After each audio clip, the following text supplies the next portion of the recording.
Leos, I'm Athina and I'm grateful that you're here with me today. Today we are going to look at messages and something that your inner teenager wants to tell you. As we all know, we have an inner child that we work on healing and mothering that inner child with our inner mother as well. And inner mother has nothing to do with gender or anything. You can identify yourself as whatever you want. Everyone has an inner mother or an inner parent that can help us heal our inner child. And I think it was a year ago or something like this, where Lexi The Leo made a video about the inner teenager, messages from the inner teenager, because she was called to work on healing her inner teenager, and she thought that it would be nice to make a pick card reading for everyone else that also struggles or want to heal the inner child, the inner teenager as well. And I thought, hey, that is such a cool idea, because we always talk about our inner child, but we also have an inner teenager that wants to be heard, that wants to be seen, and wants to be acknowledged. So I thought, hey, I want to continue the thread and show others as well that there is also the inner teenager, not only the inner child. So that's why I'm here. So you can choose your group or groups based on the color of the dice, the tarot deck back card. I will be showing a tarot card of each deck so that you can see the imagery of the cards. Maybe that's what you feel called towards, or the card itself that will pop up. You can choose based on the crystals. You can also choose based on the timestamp that is in the description down below. Maybe you see there a number that you're seeing often, or your lucky number, or an important date. Maybe you already knew which group or groups to take because of the thumbnail. There you see the decks and the crystals, as well as the dice and the color. Maybe you already were drawn towards a certain group based on that. And after I've shown you all the groups and the crystals and the cards, I will be leaving you for 1 minute so that you can meditate upon the decks, the cards, the crystals, the dice, whatever you prefer. And after that 1 minute meditation, I will be playing a different tune on my guitar so that you can choose based on the tune if you are clairaudient. And I will be playing the tune like this, that I will start with 1, 2, 3, then I will go back 1, 2, and 3, so you hear the tune twice. So to make sure that you pick the one tune that resonates with you, strikes out to you the most, whatever, trust your intuition. You will know how to pick your group. You of course can choose to listen to the tune more than once, or if you want to meditate more than 1 minute, you can. The timestamp of everything is in the description, so you can always go back to that to listen to whatever you want to listen to. So now on to the pie selection. Pie number 1, you have the red dice. Your tarot deck is the Mermaid Tarot. This is the back of the card. Your card is the 9 of Pentacles. Your crystal is this. Let me look it up because I forget the name of it. It's Septarian. Looks like an egg. I consider this a dragon egg.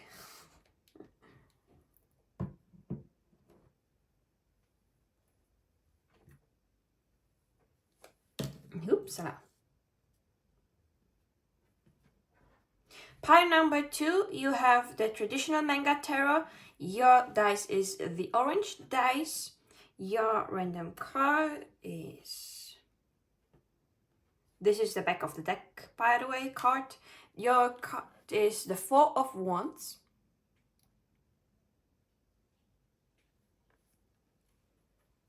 And your crystal is this soda light.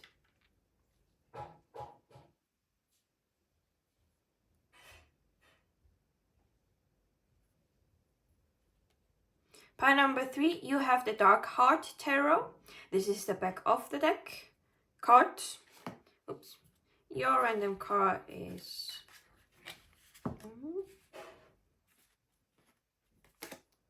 the Seven of Pentacles.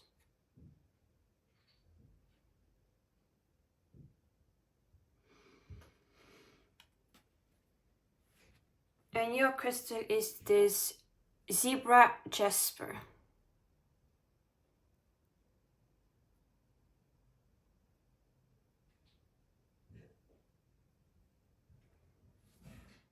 And you have the green dice. So I'll be going quiet now so that you can meditate upon the decks, the cards, and the crystals, and I will be seeing you at your groups. Bye!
Hi, pile number 1, you chose the Mermaid Tarot, the Sagittarian, and the red dice, the tune that you heard, and this is going to be your reading about what your inner teenager wants to say to you, or messages from your inner teenager.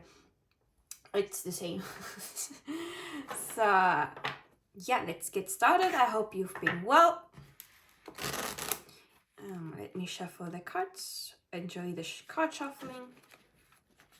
By the way, after the tarot portion, I have 2 oracle decks to get some more messages from your inner teenager or your spirit guides. Whatever will come up at that section of the oracle.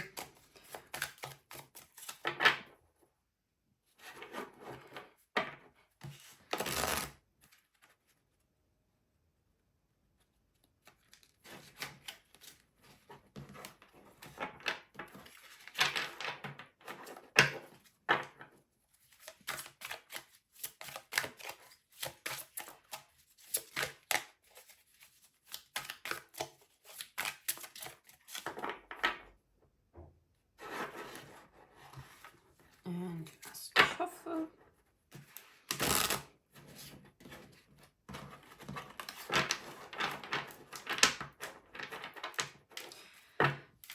So please, spirit guides, what does the inner teenager of pile number 1 has to say? What does the inner teenager of pile number 1 has to say? What does the inner teenager of pile number 1 has to say to them? What message does the inner teenager of pile number 1 has for them? Please, spirit guides. Nope.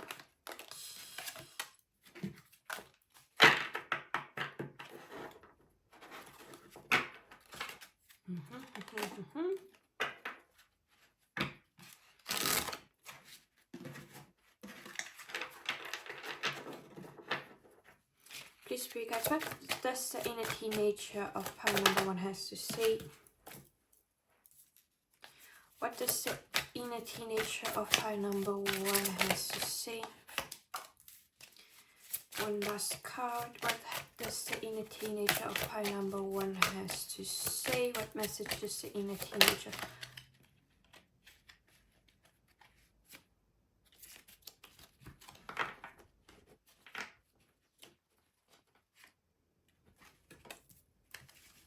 I think. Okay. At the back of the deck we have the King of Wands. I'll talk about this card if I feel like I need to talk about it.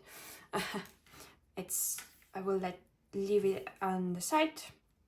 So you've got the 10 of Cups, the 4 of Pentacles, the 2 of Cups, the Knight of Swords, and the World. So I did see the 2 of Cups previously while I was shuffling, but it plopped out in reverse. But because I was shuffling the cards again, because you saw how a lot of cards came out at once, and sometimes when this happens, sometimes, not every time, I shuffle it again with a ripple shuffle so that the cards can be upright or reversed. Because sometimes the cards need to change their position so that they can fly out. And apparently the 2 of Cups was in reverse, but it needed to come out upright. So the 2 of Cups is like the main message from your inner teenager. As we can see, we have here two lovers, so maybe your inner teenager has a message for you about a past relationship that you had as a teenager. It could also be talking about your inner self, like finding harmony and balance within yourself.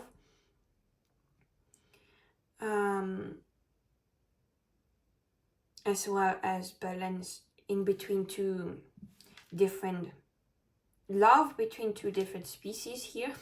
We have the human and she being the mermaid.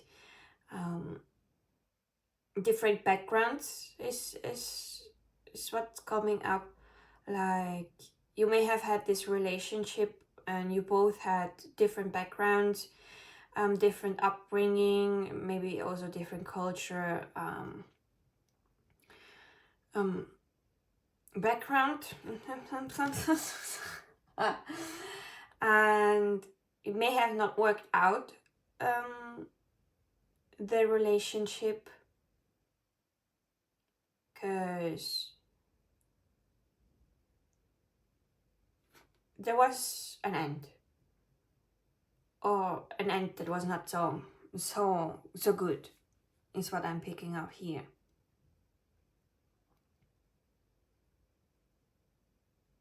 So let me read the 2 of Cups from the guidebook, because the guidebook, the cards have been illustrated in this way because the author had something in their mind when they were making the cards. So the 2 of Cups can, in this case, also take a different meaning depending on which deck we are using. That's why you see me often pick up the guidebook for the different tarot decks that I have, just to be sure that I get all the messages across. So it says here, do you remember that feeling of excitement mixed with anxiety that happens when you meet someone new, someone you simply gel with? That feeling, like nothing and nobody could come between the spark that the two of you have created. This feeling doesn't always mean love, nor does it always last long term. What it does mean is that right now you have met someone who seems to excite you. Just for now, forget about what comes next and don't get too caught up in what ifs instead. Just allow yourself to enjoy how you are feeling in this moment, because the two of you are coming together for a reason. Upright, the Two of Cups heralds a meeting. Someone new is coming into your life who shares similar thoughts, feelings, and beliefs. This may be a romantic opportunity, or it could be a chance to find a new friend. Either way, a new and beneficial relationship is swimming into your life. So raise a cup and celebrate. So maybe also your inner teenager is talking about for you to let yourself feel the excitement. If this is talking about a relationship in a romantic way, you know that when you are a teenager and when you are in love, you are blind and you are dumb and you make mistakes because of the excitement of being in a relationship and so on and so on. And then when you get older, you try to temper that excitement and those feelings so that you don't make the same mistakes as you did in the past. I think what your inner teenager is also trying to say is that let yourself feel those excitement. Let yourself be a little teenager again in love. Because that's what love sometimes is also here for us to feel that excitement and so on and so forth. And suppressing it will do you not any good. So letting yourself feel it and enjoy the moment is totally fine. You have that feeling and this emotion for a reason, and you should feel it. You should, how do you say this again? You should be, brain, come on, English, I know you're there. This is why we also came on Earth, to be able to feel the emotions in those certain extents from one extreme to the other. And if you temper those emotions and let them a little bit cool down, you are somehow not really working in with what we came here to do, because you can only feel those emotions in the way that we are feeling here on Earth. Because on other planets and other dimensions, those feelings are a little bit different. You may not feel them as strong as you feel here on Earth, because we feel our emotions with our whole body. And in other dimensions, you may not feel the emotions with the whole body as we are doing here on Earth. So this is an experience that you should savor and enjoy, and be able to look back at it. Of course, we may look back at it and say, wow, we were so dumb as a teenager and so on, because we did that and we let the emotions run high. But at the end of the day, they did teach us something. And your inner teenager wants you to be able to feel that too, to feel the excitement that you once did as a teenager again now as an adult. There is nothing wrong with it. You can have both. You can have the excitement and the emotions that you had as a teenager, as well as the rationality of an adult. You have just to balance it out. And that's also one of them of the meanings of the Two of Cups when I think back on the Rider-Waite-Smith meanings. On to the next. 10 of Cups talks about family.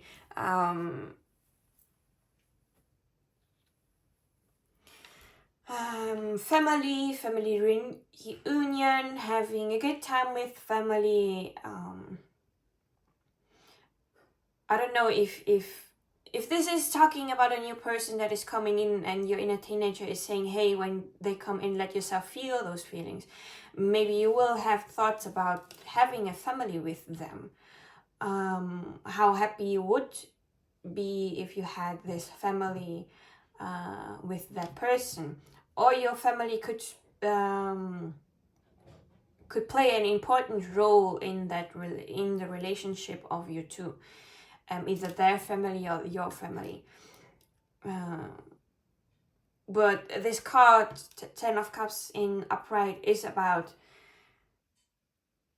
positive emotions, being happy, emotionally fulfilled for the whole family, like the happy family that you see on the TV, on movies, on the Christmas ad that doesn't really show how how the reality is. But we think that a family should be like this and that because of the TV, but that's not it. That's just a fantasy created by society. But either way, let's see what the Ten of Cups has to say in this deck.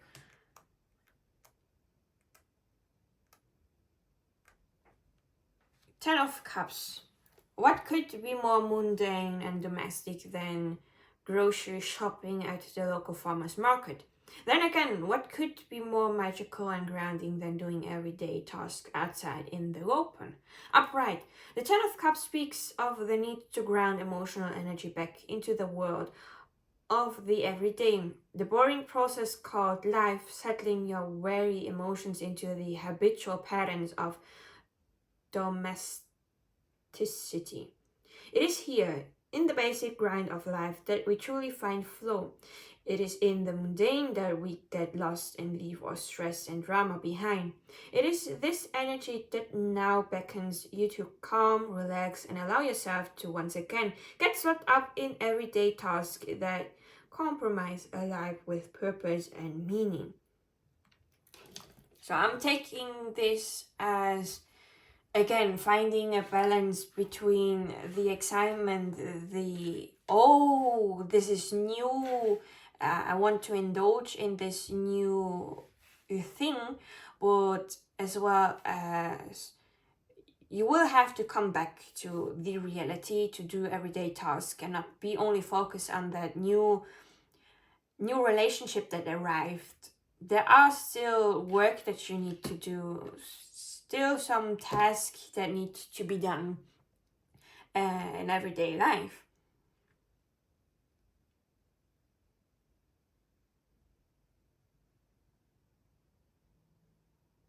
And you don't have to be overprotective about something because of the Four of Pentacles here in reverse. Overprotective of yourself or your emotions.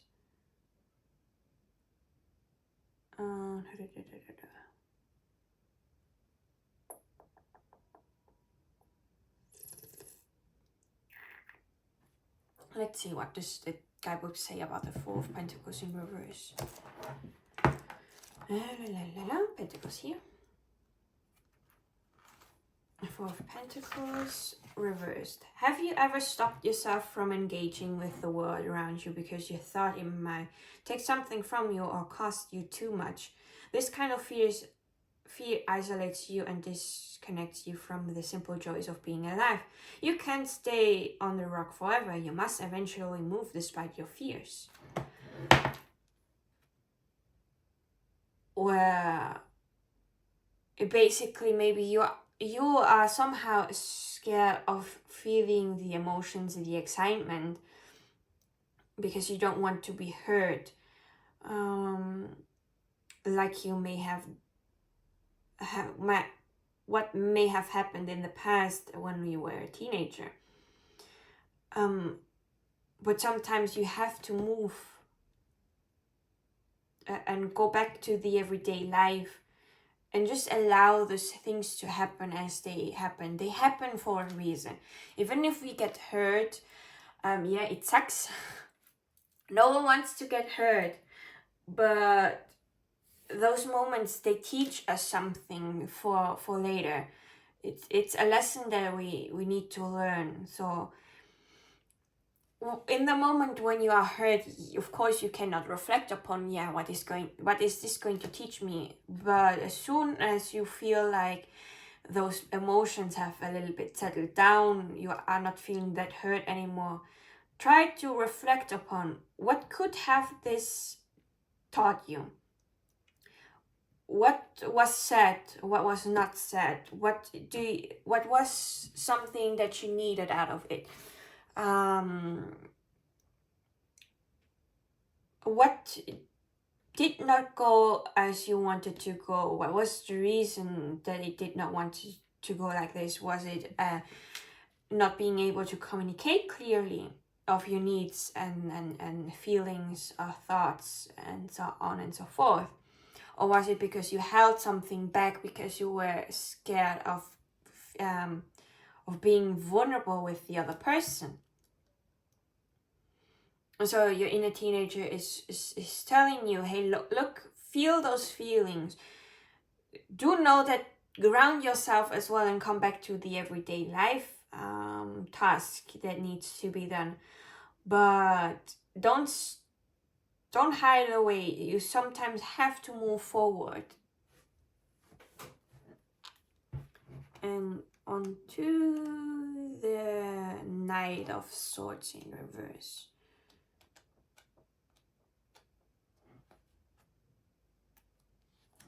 Reversed, you and your idea are out of alignment. Stop trying to control the terms and conditions of your mind and instead create and open up to the possibility that awaits you. Ride the energy of the wave like the night. Don't try to control it or you shall sink. Basically, again, your inner teenager is telling you that go with the flow. Don't try to control every outcome or every possible thing. Don't hold too much of a grip on things have to go this and that way. Let loose of this. Let things happen as they naturally will happen. As well as let the universe do its thing. The universe doesn't like to be controlled.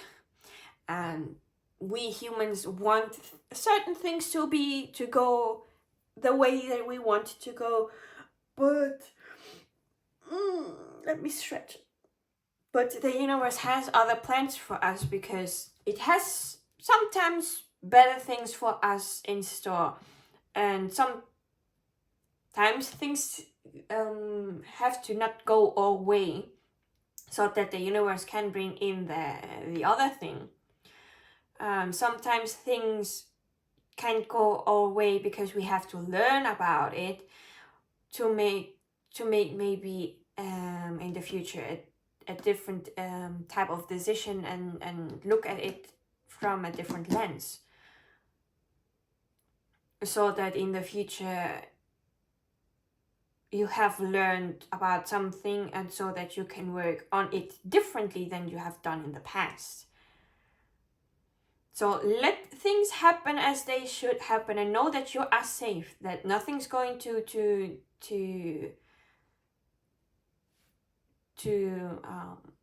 happen that is going to harm you. The only thing in quotation mark that can harm you is maybe you feeling hurt because of certain things that happen in life, and that is like this.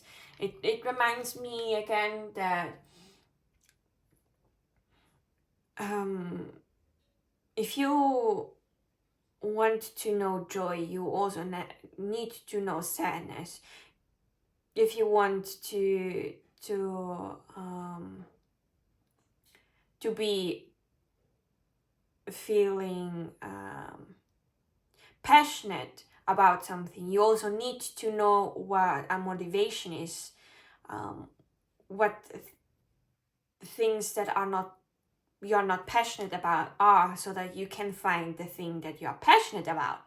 So we need both the positive emotion and the negative emotion, so that we can know one and the other. Because if you never felt unmotivated and not passionate about something, you will never know what you will feel passionate about it. And we need those things. We need the balance of both sides, both spectrums of the emotional line. I hope I'm making sense, and you're understanding where I'm coming from. Then again, you need to let go of control and trust in the universe, so that the universe can bring in those things to you. Then onto the world in reverse. The world. Distractions, delays, and the road less taken have all brought you so close, yet so far from where you need to be. You may think you have everything you need to finally finish what you started, or end something that you feel has outlived its usefulness, but the universe wants you to think again. Things are not where they need to be for you to close out this experience, situation, problem, or relationship. There's still work to do, and you must keep going. The good news, of course, is that the end is in sight. So basically, your inner teenager is also telling you that things are not yet to end. There is still something that needs to be learned from this situation that I was trying to convey in the best possible way I could. And again, the universe, we had it. Let the universe do its thing. Let things flow how it should flow. Go with the flow. Don't try to force something out of the outcome or something like this. And know that if it is something that you want to end, it will find its end, but not yet. There's still something that needs to be learned from this situation, is what your inner teenager is trying to say, that the situation is not over yet. There is still something that needs to be done, needs to be learned, and needs to be experienced before it can finish completely. So, now onto the oracle decks. The first one.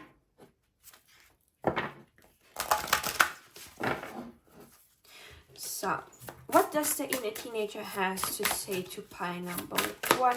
What messages the inner teenager has for pile number 1? Is there anything else the inner teenager of pile number 1 wants to say, wants to convey? Anything else that needs to be said from the inner teenager for pile 1?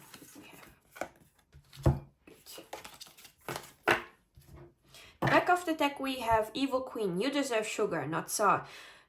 Number 2. So your inner teenager is also saying that you deserve the best. You deserve to have sugar. You deserve to have good things in your life. If you have been feeling unworthy of it, your inner teenager is telling you, hey, listen. You deserve to feel good. You deserve to have the sweetness of life. You deserve to have the things that you want to have in life. You are not an evil queen. You should not have salt in your life or rub salt into your own wounds. You deserve to be happy. You are worthy of happiness. You deserve to also let yourself feel feelings that you may want to suppress. But if you let yourself feel those feelings and acknowledge them, you will see that you are also, in a way, also kind of letting go of them, because you are feeling them, you are acknowledging them. You know that they are there. You may want to work on something later on because of this, of those feelings. But at the same time, you are also letting go of it, because you are not letting it, so you are not suppressing it, and in this case also letting it stay blocked in your body. I'm now looking at in the eyes of an energy healer. because if you don't feel your emotions and feelings, they can block the energetic flow. They can also affect you physically, because you have not addressed them. You may feel a pain in certain parts of the body because the emotion, the feeling has been suppressed, blocked out from being seen and felt, and so it stays with you at a certain part of the body. Like, for example, if you feel hurt, you feel like your heart is hurting. So if you suppress that, you may feel a certain, in your chest area, you may feel something blocked, or like you are not able to breathe really, because there is something heavy around it and it's uncomfortable. It is maybe because there is the emotion that has blocked off something, and it's now trying to show you, hey, there's something that needs to be addressed. See me, feel me, hey, I'm here. It's trying to tell you something. And different emotions can also be on different parts. You can maybe feel hurt on your left shoulders because you suppressed when a time when you have been angry at something, but you could not express that anger, and you tempered it down, and now that feeling is stuck with you and hurting you physically because it was not addressed, it was not let go of you, you didn't acknowledge it, and now it has to find a different way for you to acknowledge it. I hope I made sense with my rambling. Then we have Castle. It's time for healing, not war. 30, number 3. This card talks about that you may have been, let me see something first.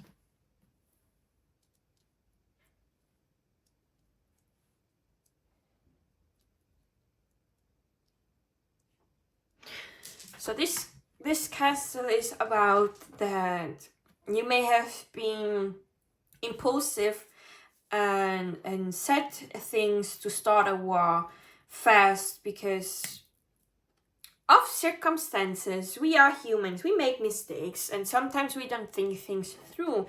And you went to war with something or someone and you destroyed something in the process.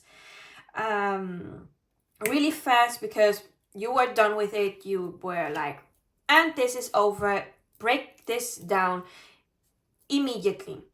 And so you started a war in a sense. And now this card is about, it's time for healing now. As fast as you destroyed it, the same amount of effort you put into it, destroying it, going to war, I don't know what exactly this is, the exact amount of effort you need to put now into healing those wounds, making things right again in a certain type sense of form. So the same amount you put into destroying something, breaking something, hurting someone, or hurting yourself as well. In an emotional sense, you can hurt yourself as well with your own words and with your own actions. The same effort you should now put into healing, in healing yourself, healing the situation, in building something again. Then we have moral. Be your own first priority. 25, which is a 7. Sorry, I don't know numerology. I hope you know more than myself so that you can make sense of the numbers. Be your own first priority. Let me take a sip of water.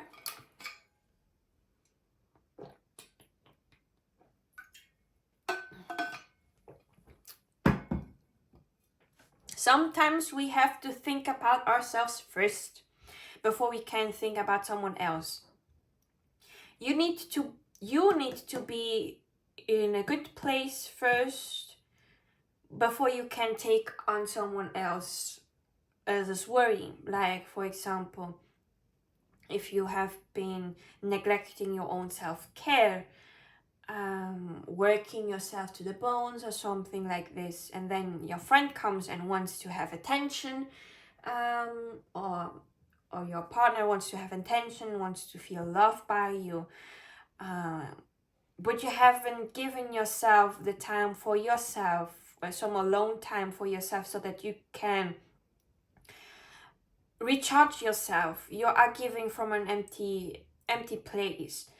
You're going to be more drained as well. So your inner teenager is also saying that sometimes you need to prioritize yourself first. If you are not feeling well, say to your friend, hey, I'm sorry, I really want to be there for you, but I cannot. I'm feeling really tired. I'm not in the right headspace to lend you a good ear. I can come back to you when I'm feeling better, but I really need this time now for myself. And they will understand this, because they also will go through times when you may have something and you want them to lend you an ear, but they may not have the time for you right now. So they will also say, sorry, I don't have time. So they should, in the best case scenario, let you have your time as well, and maybe they will find someone else that may lend them an ear, because I'm pretty sure that not everyone has just one friend. I, for example, have three good in real life friends that I trust, and I can share whatever I want with them. And I have my community. They are my online friends, my online family of sorts, and I can talk to them as well.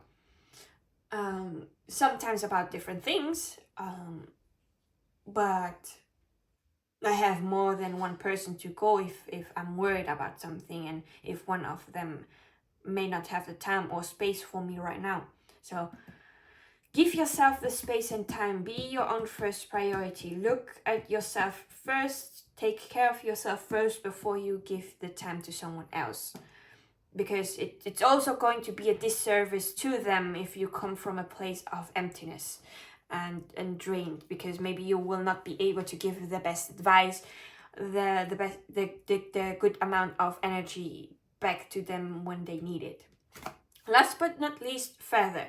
Think first before you judge. 26, which is a 8. I'm going to read further out of the guidebook, because I really like what the guidebook says about it. Further, think first before you judge. Did you commit to lifting up one of your sisters only to drop her down into the blaze? Examine the situation. Is your judgment justified, or is society tricking you into your stance? After all, it does have a habit of making you believe that other girls are your competition, and that they must behave perfectly at all times. Step back and take the time to figure it out. It's not always clear at first, instead of acting rashly. So your inner teenager is also saying, hey, think first before you judge someone. Are you judging your friend or someone else because they are behaving in a certain type of way that you find, hey, this is not girly, or hey, this is not manly, or this is not person, for those that may not identify with any genders, trying to be as neutral as possible here in this channel, because everyone is welcome. So is this really a thought that comes from you, or is this something that you have been conditioned to by society, to see that other person as a competition instead of a brother, a sister, or a sibling?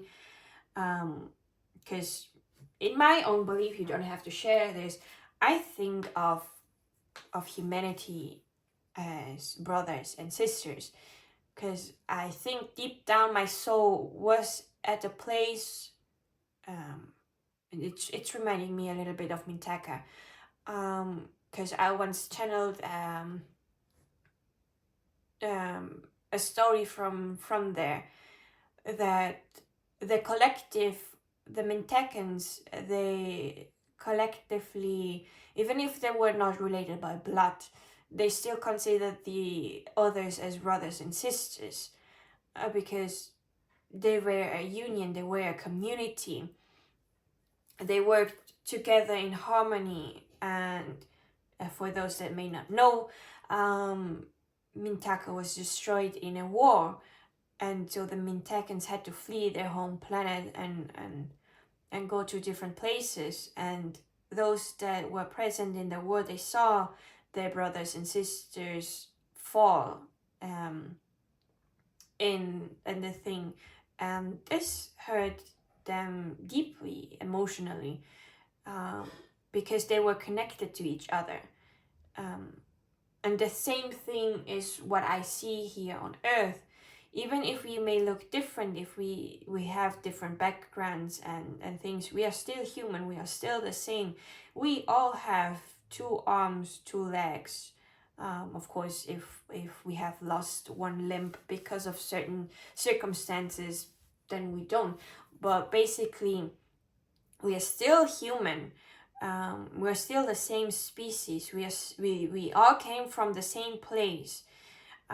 So we are still brothers and sisters, and society has made us compete each other, to be better than the other person, to have more than the other person, and so on and so forth, instead of being there and hyping and cheering for the other person, of achieving certain things, because we are brothers and sisters. So my happiness is your happiness, and your happiness is my happiness. It's how I consider when something good happens to my friends. I'm really happy, I'm cheering them on, I'm congratulating them because they worked hard for it. Even if maybe I feel a little bit sad because I have not achieved that, it's because my time has not arrived.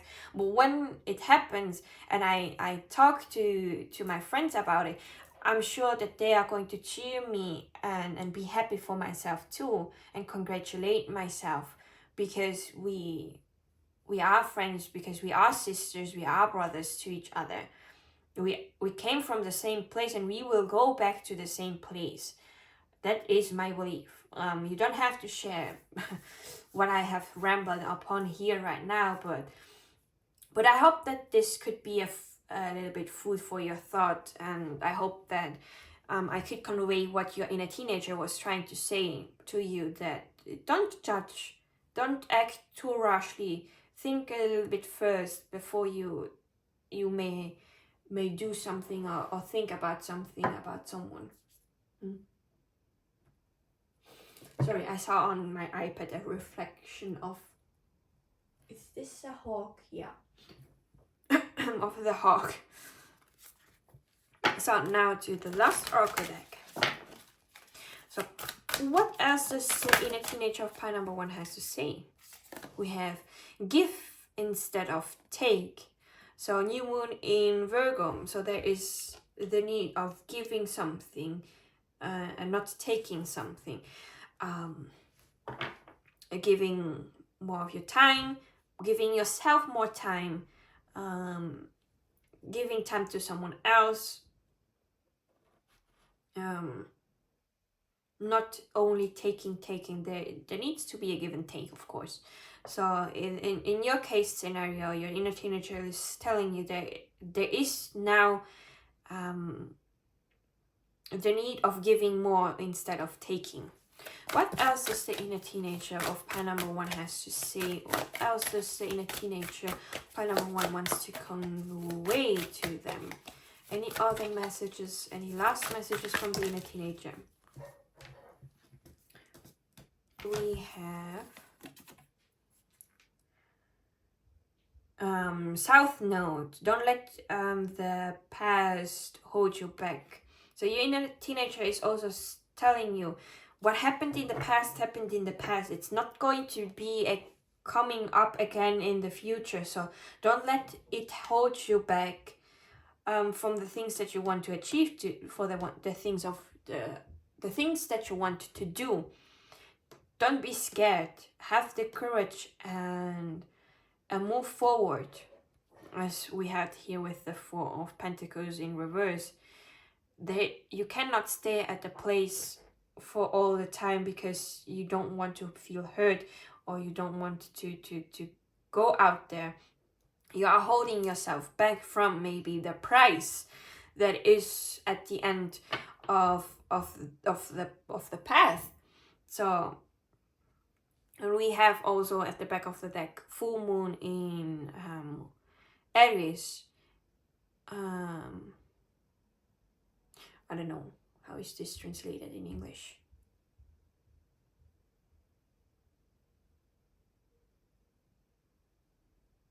I don't think it's emotions are running high.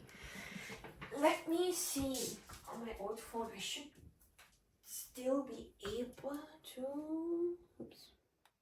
Onto my app to see if I find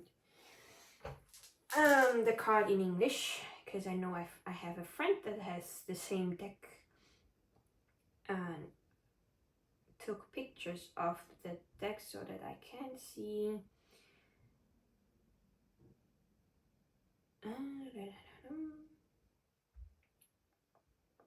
Let me, sorry, but I don't know how to translate this deck. This card in English, so here we have. In English it's a fiery climax approaches.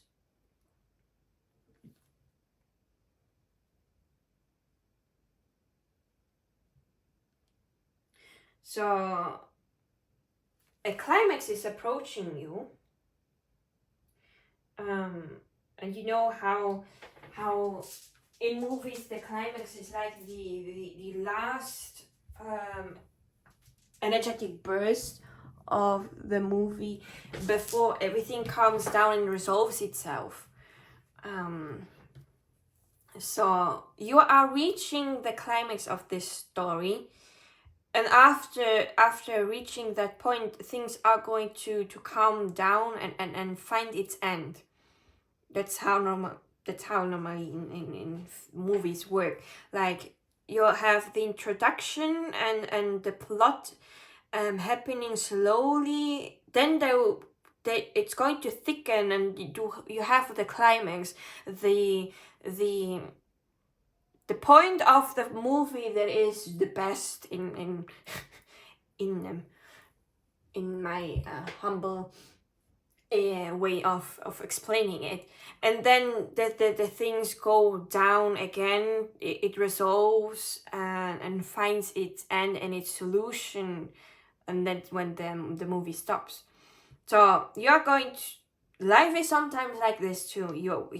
Things move slowly, they reach a point where the thing thickens, as well as the emotions and whatever is going to happen, and then there will be the turning point where everything's fall into places, where solutions will be found, where things will be slowly again before it ends. And we did have here the end card, just that it's not yet the end of something, because there's still something that needs to be experienced through the situation that your inner teenager is trying to convey to you.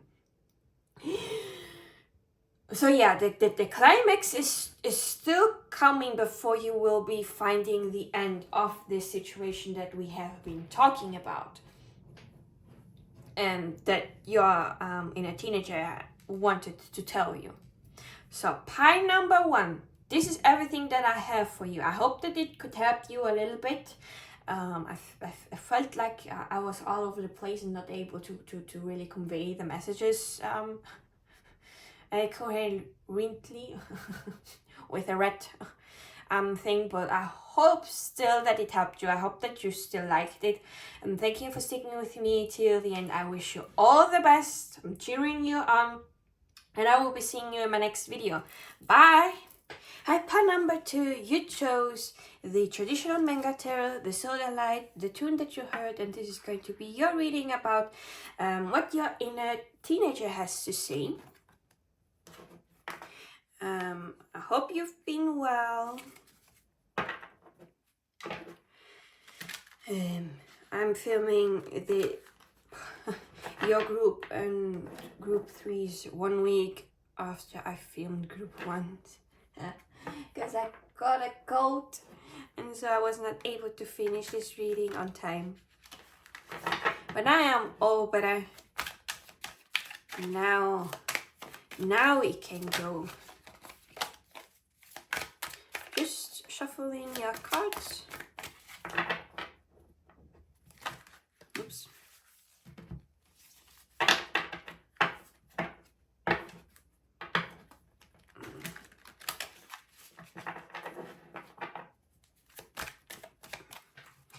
Please read, guys. What does the inner teenager of pile number 2 has to say? What message does the inner teenager of pile number 2 has for them? What has the inner teenager of pile number 2 to say? So, well, it flipped in reverse. Normally I don't read this deck in reverse, but it flipped like that in reverse. I will take it in reverse. What does the inner teenager of pile number 2 has to say? Please read it.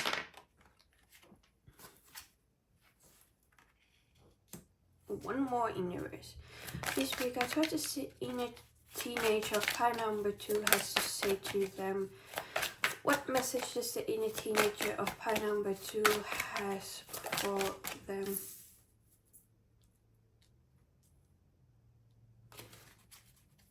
Please read, guys. What does the inner teenager of pile number 2 has to say? What message is there from the inner teenager of pile number 2's? One last card. What message? Yeah.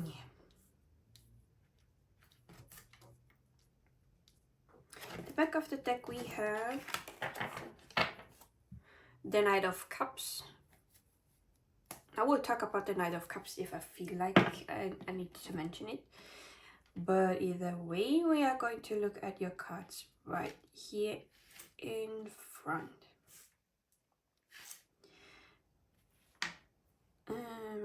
Let me see. Can you see the cards? Let me put it like this so that it doesn't glare because of the light.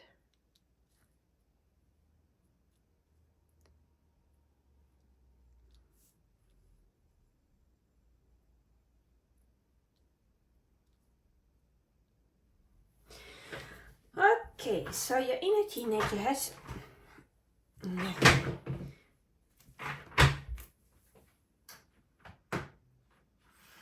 Hoppsala. I'm mistaken. I came into contact with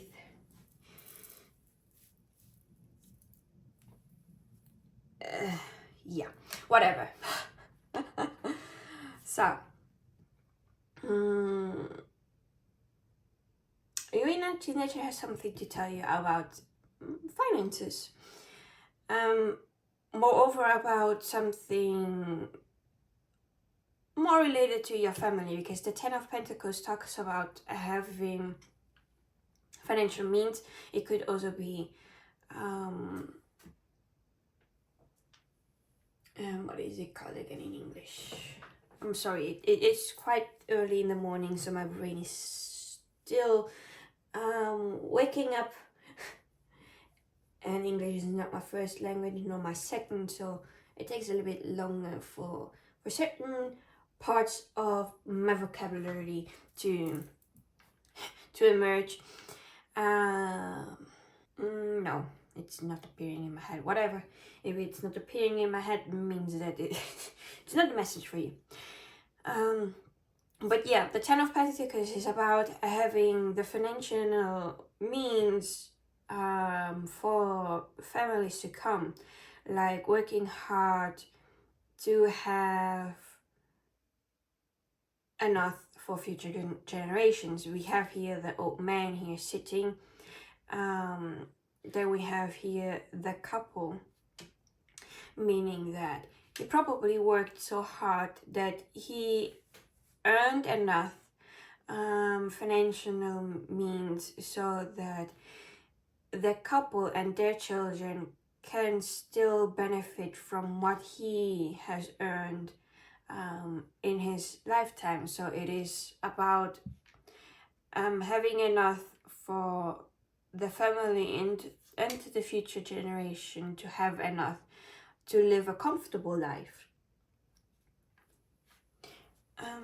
But let me check on the guidebook, because I don't want to talk smack and talk stuff that are not true. So I like to, and I'm still learning as well the correct meanings, so you learn it with me. So be patient with me. Well, at least I'm not telling bullshit. So, Ten of Pentacles, stability, alliance, aristocracy, urbanity, prestige. Ten of Pentacles represents dynasty. It represents a financial, stable and secure family. That family will gain long-lasting wealth and prosperity. Pinnacle of success. This card typically appears in a spread for seekers who are from a thriving family business or come from a family of wealth or financial stability. There is good pedigree, good family reputation. There is also a strong patriarch, and the family is enjoying the fruits of the patriarch's hard work. We don't have here dogs, but in the original Rider-Waite-Smith illustration there are dogs. Let me show it to you.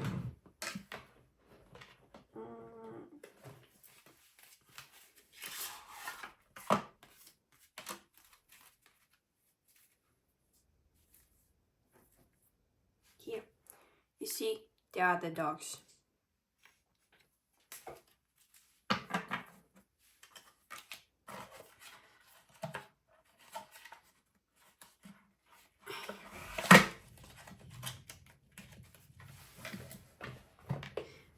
The dogs indicate faithfulness and domesticity. The Ten of Pentacles can also suggest the acquisition of power through family alliances. So in your case, it is talking about something related to your family finances or your family's business. That's what your inner teenager is trying to tell you. And the main message of this reading is the Ten of Pentacles, since it is in the middle, and what comes here right beside it gives us more information to that. But it looks like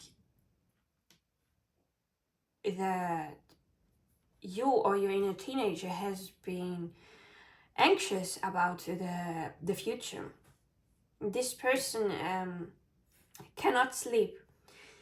They are awake, they are plagued by nightmares, they are plagued by their own thoughts, making them anxious and not able to rest because they are here on a bed. They cannot rest because their thoughts keep on spiraling and spiraling. So I don't know if this is you worrying about the future because you think you don't have enough, because here we have the Five of Pentacles, and when it's in upright, the Five of Pentacles talks about poverty, because those two people here, they are outside, their clothes are ripped and not in the bed in the right state. The person is even walking barefoot on snow, and they are looking for some place where they can have some generous donation to help them get by. But the reverse meaning, I have no clue. But let's we have started here. Let's go to the devil in reverse. And I have no idea what the devil in reverse means.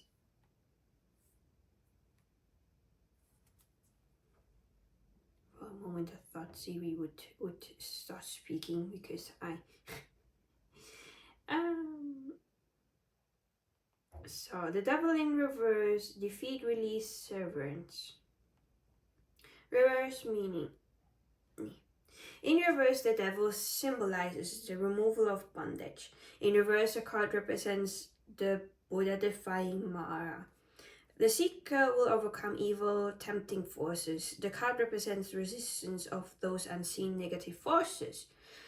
The card could also indicate that the seeker has a propensity to be tempted, that there may be some weakness in will and character that the seeker must correct.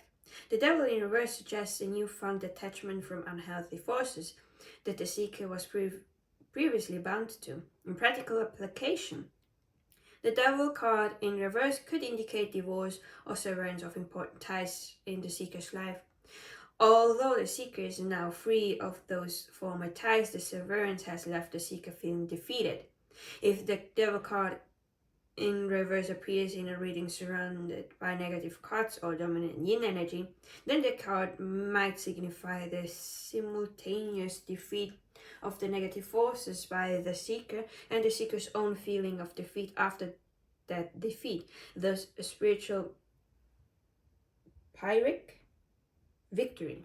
If the devil in reverse appears in a reading surrounded by positive cards or dominant yang energy, then it could signify victory of that final battle before attainment of the seeker's higher goals.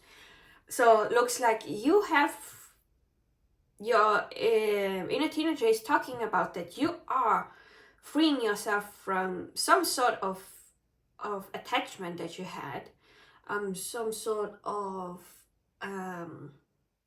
things that has bound you. You may feel still a little bit defeated on terms of that, but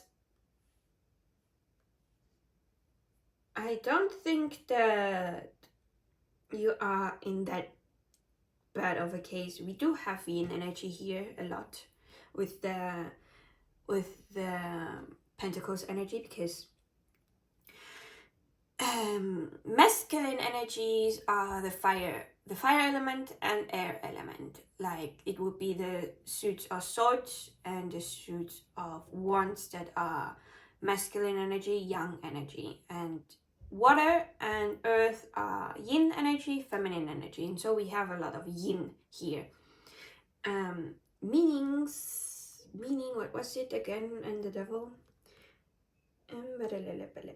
The devil said when there is a lot of yin energy.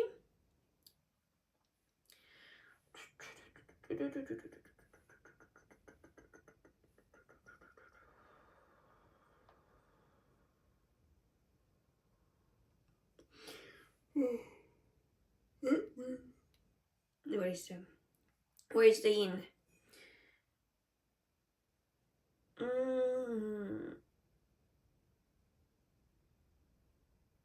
If the devil card in reverse appears in a reading surrounded by negative cards or dominant yin energy, we have the yin energy dominant here, then the card might signify the simultaneous defeat of the negative forces by the seeker and the seeker's own feeling of defeat after that defeat, thus a spiritual Pyrrhic victory.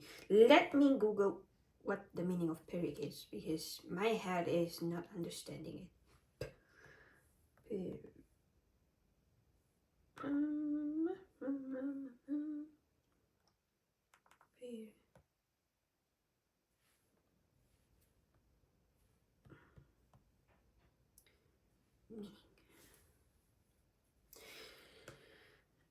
Pyrrhic. One at of a victory, one at too great a cost to have been worth for the victor. So you have won, but it was not really worth the win. Well, that is kind of sad, I'm not gonna lie, but I don't see like this as something bad, because we have here the Eight of Pentacles at the end. You're going to work hard and perfect something. So I think that you are going to get a little bit motivation out of that. But still, there will be times where you will feel anxious because of the Nine of Swords that we have here, and that's why your inner teenager wants to tell you about this. So we have the Five of Pentacles in reverse, rehabilitation, rebound, refurbish. Reverse, there will be economic or financial revival after past hardships and instability. Rebound, the seeker is entering a recovery period. There is rehabilitation of the seeker's financial situation. The seeker must refurbish him, herself, or themselves after recent losses. The Five of Pentacles in reverse indicates a seeker who is recovering from a winter season, though it is not yet the figurative spring for the seeker. There was loss in business or profession, but it is time to cut loose losses. It is now time for rebounding. The seeker must use great efforts to bring recovery to his or her business or profession. The seeker is now slowly recovering from a lowest point in finances. Continue to be conservative and things will begin to improve. While the Five of Pentacles upright might suggest divine intervention, in reverse it does not. The Five of Pentacles in reverse suggests that the seeker will have to dig their way of this one by human diligence alone. So basically, you had a loss, you felt defeated, you have won, but at what cost? It could have been that you've lost financial means by trying to separate yourself from this thing, and this may have put you in some hardships, but you are recovering, or are on the way of recovering, is what your inner teenager is saying, and that you will have financial stability again, that maybe your family is going to help you out, or that you, by working hard, because it is telling that Five of Pentacles that the seeker will get out of this by human diligence alone. So you have to put in the effort as well to make yourself come to a point where you are financially stable and can help your family. But there will be times where you are going to feel anxious about the future, because of the Nine of Swords that we have here. Let's see, the Nine of Swords, haunted, grieving, insomnia, troubled. The seeker is haunted by a sense of loss. So you are still, even though you are still, that you have that financial stability and so on and so forth, there is still you grieving about what you have lost. And it is, I'm seeing it like this. It doesn't mean that this will be all the time here. I think that your inner teenager is trying to tell you that yes, of course, you are going to be more financially stable, and you will have recovered from whatever loss there was, but you will still sometimes feel the grieving from that loss, because that is part of the process. You grieve and it gets better, but there will be relapses where you are going to get sad again, where you're going to feel anxious again, and like something is haunting you from the past. Let yourself feel that, work on it, and I see, well, I don't see it in the cards, but I see it that you are going to get out of it again, because that is how grieving works. It is different for everyone, but you grieve for a certain time of period, then you have the feeling that you're okay, but it will relapse because it is still there. You just know how to better navigate through it. For example, I've lost in 2022, I think. I lost someone that I considered a cousin. We were not related by blood because he was an adoptive child of my aunt.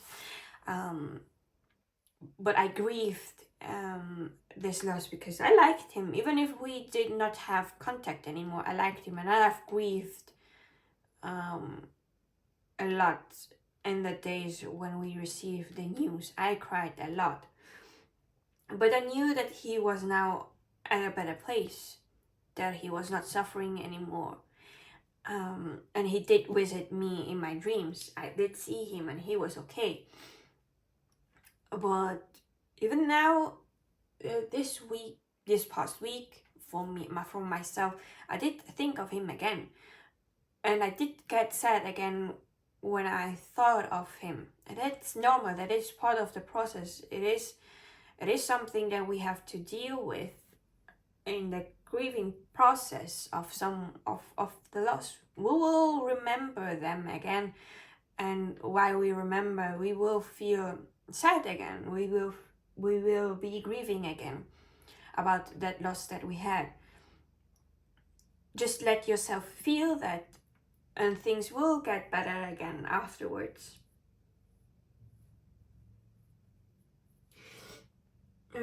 So yeah, was my 2 cents. Let me read again the Nine of Swords here, since we are reading from the guidebook. It's not the guidebook from this deck, by the way. The guidebook from this deck was bullshit, and I've thrown it out. So the seeker is haunted by a sense of loss, whether the sustaining of material loss in a given situation or the intangible loss of a loved one. What's more, there is also loss of sleep over the matter. Cutting through disturb the seeker's rest. The seeker blames him, herself, or themselves for what has happened. The seeker believes that the loss is his, her, or their own fault and could have been prevented somehow. But the Nine of Swords tells us that in fact what has happened to the seeker was, in a way, inevitable. And sometimes the things happen and we cannot prevent them, because sometimes things are meant to happen the way they are meant to happen. And even if we want to control the things, it is beyond us. It says even here, the next sentence, it was beyond the seeker's control. It was a loss that would have occurred one way or another. It simply had to happen for reasons the seeker perhaps cannot perceive right now. And that's totally fine. I think in the future you will understand it. There is a strong sense of force majeure in the Nine of Swords. The rose is printed on the quilted blanket.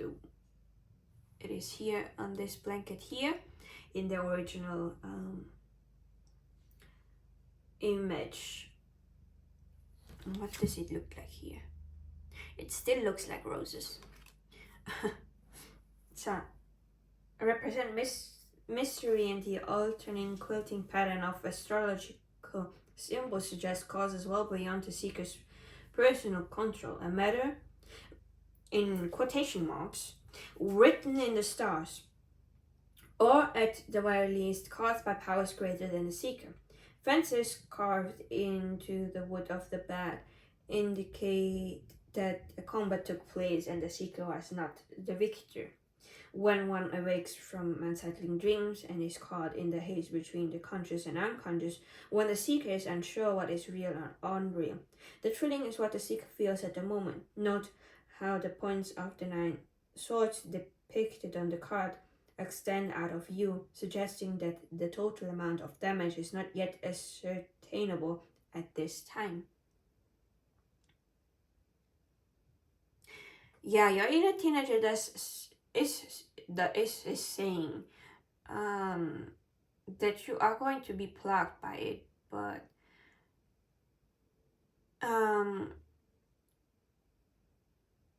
it is there to remind you as well that you were not at fault, that it had to happen the way it had to happen. It was something out of your control, that you should not blame yourself, and that the things will get better after you've grieved the loss of whatever loss it was really. But because of the Eight of Pentacles that I see right beside it, I see that you are going to rebound again. As we had here in the Five of Pentacles, you are going to start working hard on something. So let me see the Eight of Pentacles. I went past. Where is the Eight of Pentacles? Aspiration, apprenticeship, natural gifts, and craft. The Eight of Pentacles appears to seekers who are studying the arts. So you may be an art student, I don't know, or it doesn't have to be art in the sense of art in the classical sense as paintings, drawings, and stuff like this. It could be something that is related to creativity. And this can be a lot of things. It could be writing, it could be dancing, it could be music. I don't know why I'm thinking about this, but my friend, for example, is studying design, architectural design in a sense. So it could be design, architecture stuff, because it is art as well in some shape or form. We cannot define art just by simply, yeah, it's paintings and drawings. I think art is so much more. So, you are studying the arts, whatever art it is. However, the seeker is still an apprentice, so you are still learning. This is a card about aspirations. The seeker is a perfectionist when it comes to his, her, or their work, methodical in his, her, their craft. So, yeah, the person here, you see, they are quite perfectionists because they have made already 6 pentacles. They are working on the 7th, and they are wanting to make the next one because they want to their craft, they want their thing to be perfect. So that's where the perfectionism comes in. The seeker shows great promise in becoming a highly skilled artisan. This is a card of diligence, hard work, and how attention to detail will pay off and reward the seeker later. The seeker is on the right track. The card can also indicate gainful employment. The card suggests someone who possesses natural talent or gifts in his, her, or their craft. The Eight of Pentacles often appears in readings for those who are aspiring to turn their arts and craft into a small business venture. Comparing the Eight of Pentacles to the Three of Pentacles, the Three of Pentacles is about the master artisan who is gaining recognition for his, her, or their craft. The Eight of Pentacles shows the apprentice artisan who is still working hard at perfecting his or her or their craft, while the Three of Pentacles is about proportionately more recognition than effort. The Eight of Pentacles is about what the complicated word to pronounce. Proportionately more effort than recognition. Note how many pentacles that apprentice has crafted in this card and hung up for display, and yet no one is around to admire the work. So you are still working on perfecting your craft. And you will get the recognition later on. It's just not now, and I think that is something that you have to be a little bit more patient about. That the good recognition and success that you want will come, but you still need to work a little bit harder on your craft and perfecting your craft, and also having a little bit more confidence in yourself and your craft. Sorry, I had a little hiccup. So that is more or less what your inner teenager has been trying to tell you with the tarot cards. Now let's see what your inner teenager has to tell you with the oracle decks that are coming now. So please read us. What does the inner teenager of pile number 2 has to say? What other messages does the inner teenager of pile number 2 has for them? Is there anything else that the inner teenager of pile number 2 wants to say and convey?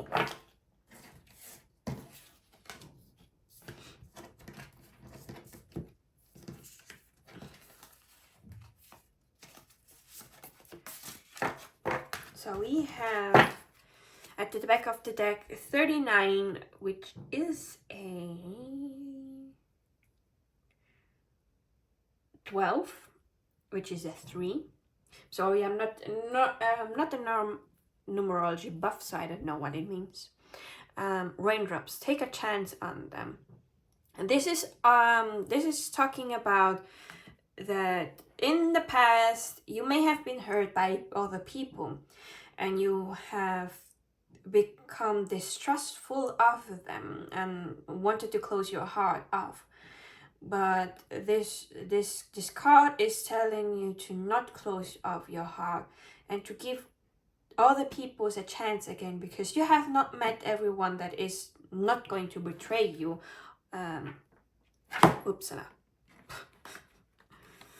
That is not going to betray you. So there are people around that are trustworthy, and you have to give them a chance to come into your life. So you need to get out again and meet people, and yes, it's going to be difficult. I understand, because I have trust issues myself, but I'm still trying. I have, through the friends that I trust, I've met their friends and their acquaintances. I'm still a little bit distrustful of them, not gonna lie, but I'm still giving it a chance. I'm still meeting them and talking to them in the hopes, hey, maybe I will find a friend, but maybe we are just not compatible with, and that's totally fine. Still, give them a chance. There is someone in your life that you should give a chance, or someone that will come into your life that your inner teenager is telling you to give them a chance, to not close off your heart, because you haven't met all the people that you love and will love you yet. Then we have stars. You can manifest your every wish. So your inner teenager is also telling you, if there is something that you want to manifest, if there is a wish, you can. How would you feel when you have the manifestation already? How are you acting with that manifestation? Who are you when you have that manifestation? Think of it as you have it right now. Feel really it. Imagine how you're going to act, what you're going to say. And I'm sorry for the noise. It is getting on my nerves, but it is the little supermarket underneath apartment house that is doing something, and it's getting me on my nerve, the noise. It distracts me. I'm sorry if you are hearing it too, but it's distracting me. Me being highly sensitive to sounds, it's not making this better. Whatever. So whatever you wish for, you can manifest. Of course, it also takes hard work to bring what you want to fruition. So it's not just the universe is going to take care of it and magically appear with what you want in front of you. There is also a need for you to work towards it. It's like the universe comes half your way, and you will have to do the other half, and you will meet in the middle, and the middle is when your manifestation will arrive. So just to say that you also need to work a little bit on making the manifestation come true, because it's not, unfortunately, it's not going to fall from heavens. I wish it would. Because imagine if our manifestation would fall from heaven right in front of our feet. How many people would already be in a relationship? Because it's something that a lot of people want, myself included, of course. We all want that romance in our life, and we want that the person appears in front of us. But unfortunately, it's not going to be like that. We have to go through certain things to be able to meet the right person. We will have to go outside and meet people so that we can meet maybe that person. Being at home doing nothing is unfortunately not going to bring them in front of our doorstep. Maybe it is. I don't know. Sometimes the universe has its way. You never know if you are going to have a relationship with your neighbor. I don't know. Everything is open. You just trust the universe, and it's going to do its thing. But you as well have to do some things. Maybe work on your craft, on what your passion is, and making yourself financially stable, so that, I don't know, the right romantic partner can come in, as an example. But yeah, you can manifest your every wish. We have the stars, so a wish upon the star. Then we have lighthouse. Don't doubt your worth. I am always enough is what they are hanging in here. So we have a 2. Here we have a 5. 5, I know 5 means change. Things are going to change. So we have a 20 here with a 2. Don't doubt your worth. Pie number 2. If you have ever been doubting yourself or your worth, you deserve all the best. Everyone deserves the best. The universe wants to give everyone the best. And sometimes the universe has to take some things away because it was not the best. Like, it's like you are wanting to have that one slice of cake, and you are desperately wanting that slice of cake, but not seeing that the universe is having a whole cake, not just a slice, but a whole fucking cake. Sorry for swearing. Sorry for my French. You have a whole cake there. The universe wants to give you that whole cake, but you think that you don't deserve the whole cake, that the only thing that you deserve is that slice there. That even doesn't look like much and is not really the good slice of the cake. And the universe is trying, hey, you deserve so much more. You are worth so much more. There is this whole cake for you that I have for you, but you are not wanting it. You are not believing that you deserve this whole cake, and you deserve the whole cake and the whole world. I'm going to preach that, because I've been at your place. I have doubted my worth. I have thought that I don't deserve things, that I will never get those things because I'm not good enough. But I am, and so are you. And this is something that you have to work slowly but surely. It will take time for the time where you will generally think that you are always enough. That you are worth of the things. And something that could help, because we have it here, are affirmations.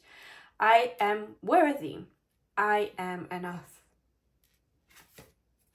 Then we have here confidence. It comes with time and practice. Yeah, we have 23. It is a 5 again, change. So confidence doesn't come from one day to another, unfortunately. I wish it would. you see, sometimes I lose my confidence while I'm reading the cards too. And I say, yeah, I'm not sure if I'm telling the truth. And so I go check and see, yeah, I was telling the truth. So it takes practice and time to get to a level of confidence. So don't rush this. Take your time and practice. There will be times where you are not going to feel confident, and that's totally fine.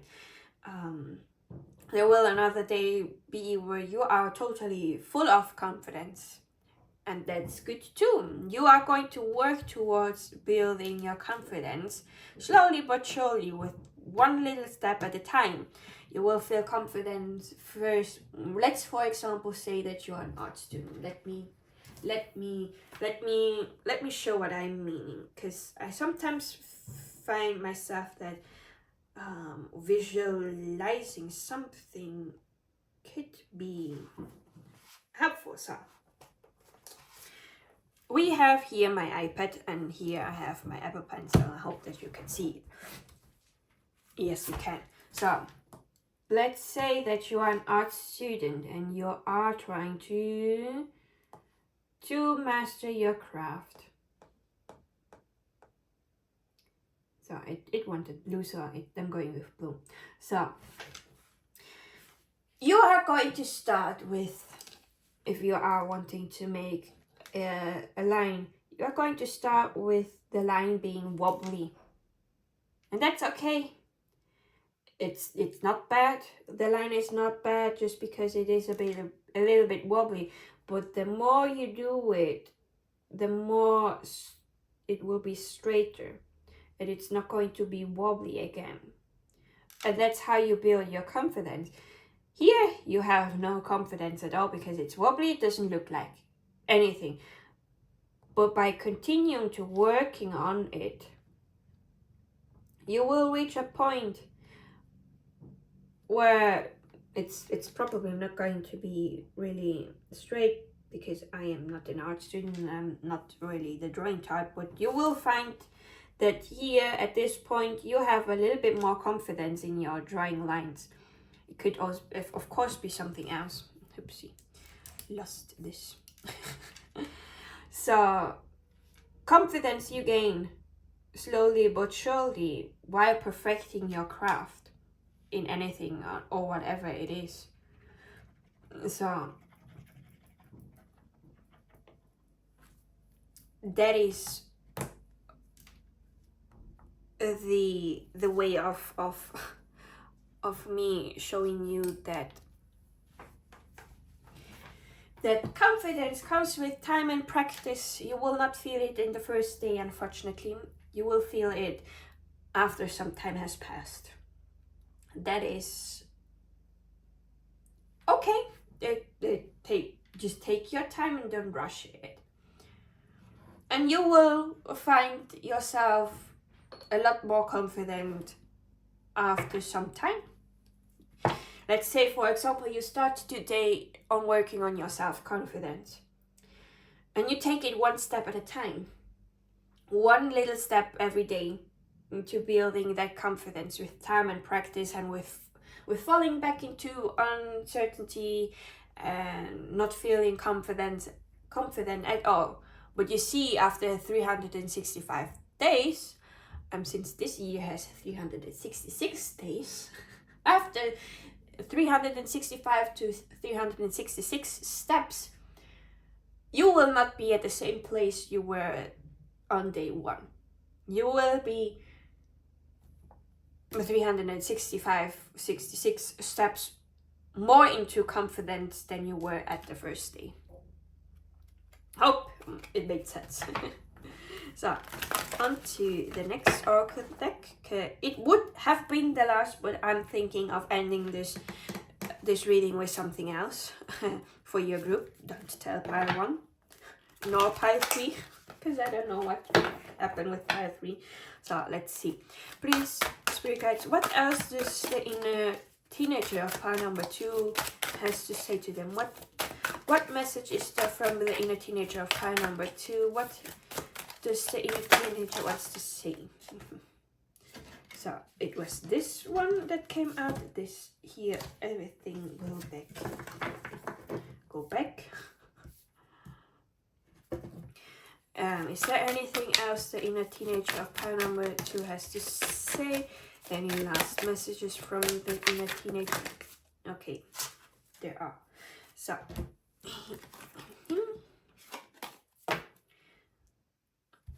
at the back of the deck we have full moon in Sagittarius. Look at the big picture. So, your inner teenager is wanting for you to look at the big picture. To not focus on small details, but to look at the big picture. I think also seeing it in a little bit of a different perspective. So as to why certain things may have happened. And think about maybe because of that loss. You may not understand why it happened, and because it was something that had to happen. It was written in the stars as it told in the Nine of Swords. Maybe this means that your inner teenager is trying to tell you, hey, think about it. Why may have you lost this particular thing? Most of the times we lose, as I have said multiple times already in my channel on other readings, and I'm going to say it here as well.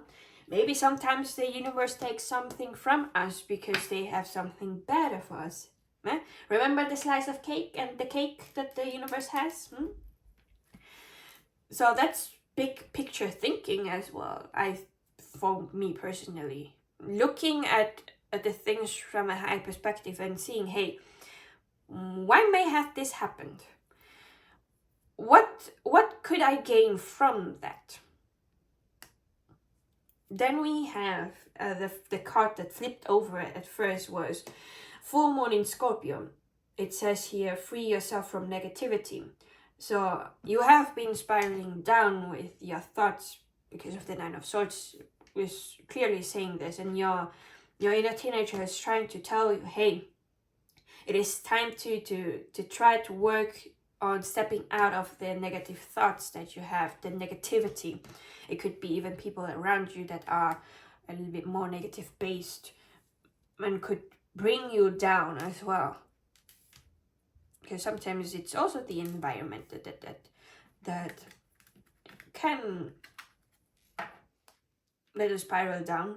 Moreover, if you are an empath and you are like me, when someone is negative, it gets stuck on us, and we will feel that as our own.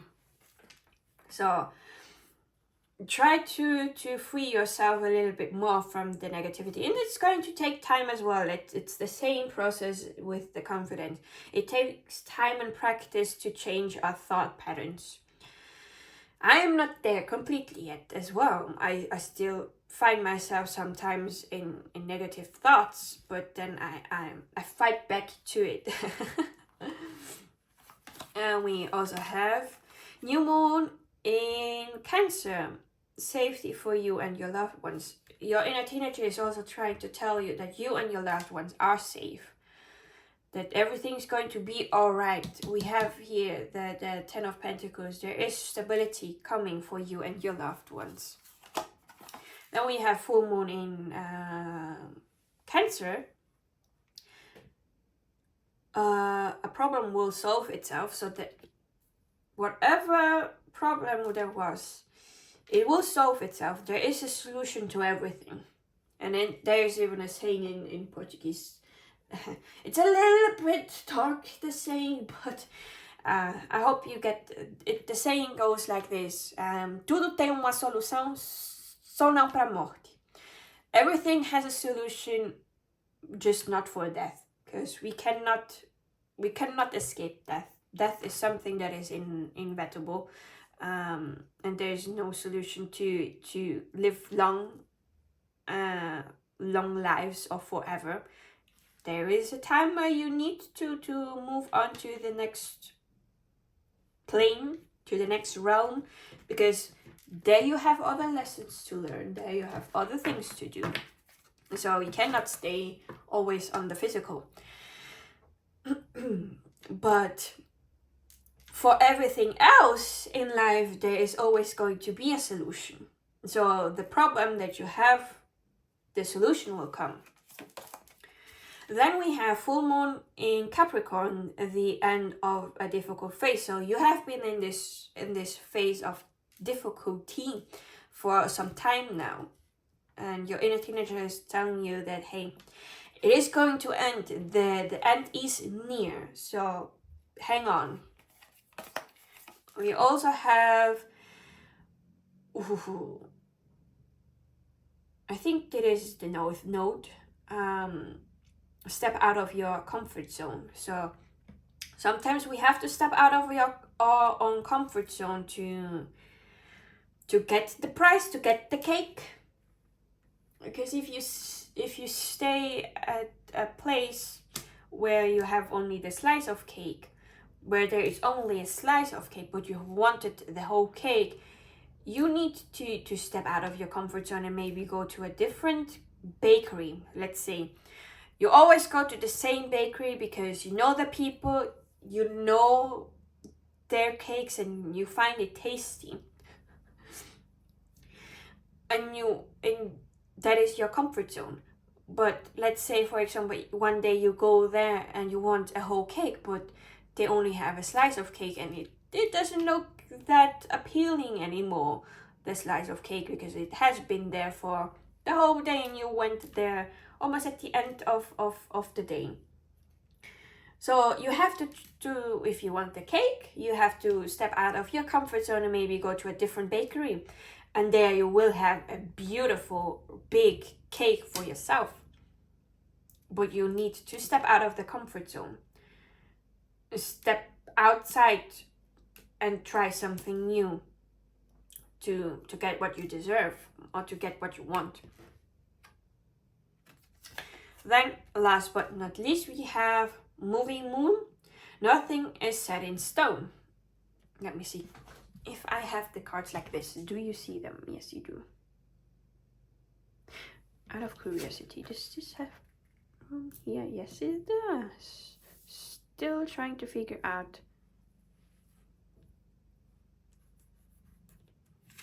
the new settings here.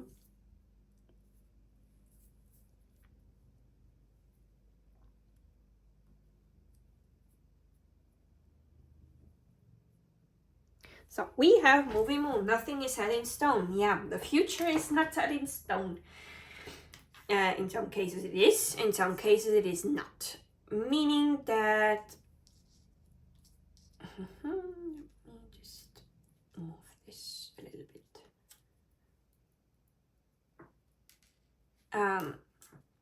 So if you have been working on, I don't know, on something, and you've been thinking about, it's not going to work out, but you're still working on it, means that even though your thoughts think, oh no, this is not going to work out, this is not the way.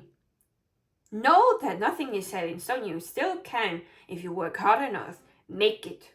So your inner teenager is also telling you that nothing is set in stone. There is still time for you to change things and make it different. You can make the difference. So now on to what I want to finish this, because we were talking about affirmations here.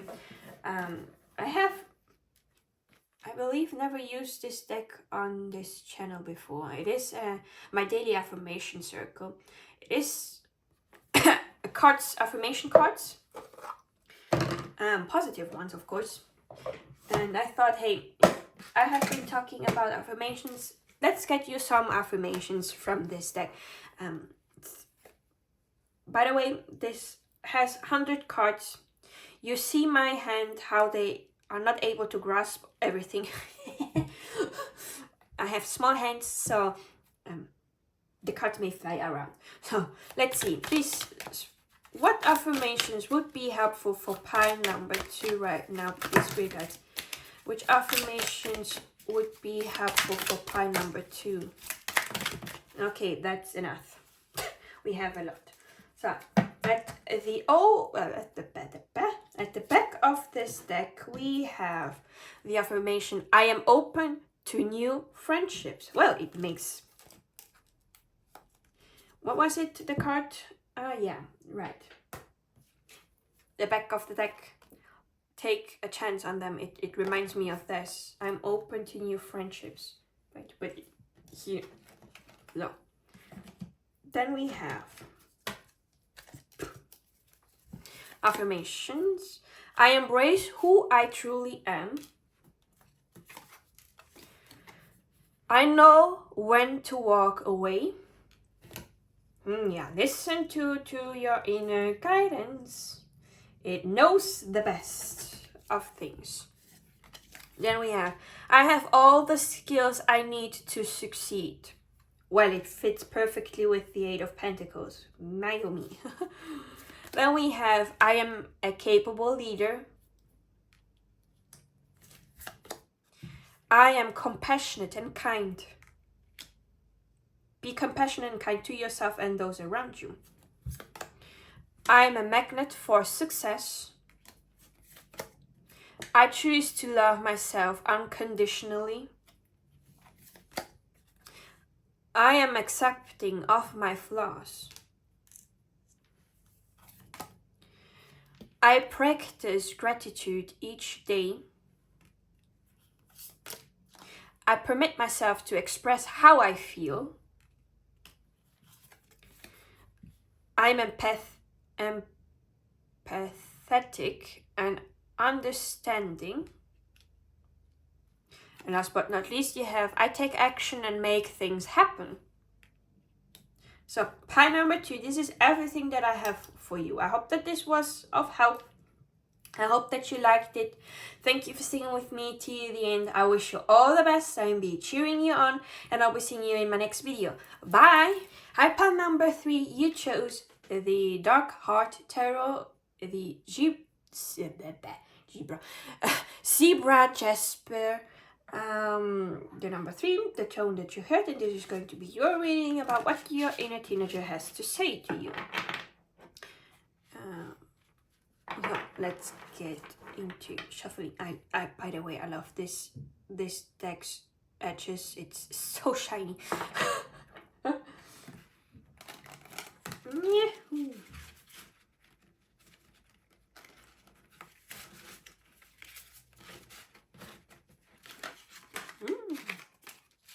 I'm trying to handle this deck with care because I love the shininess of the edges and I don't want it to go away. That's why I'm butchering the shuffling. Let's see. There is something blocking here. No.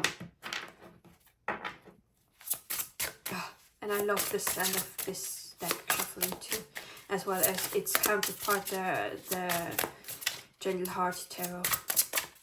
It's such a nice sound.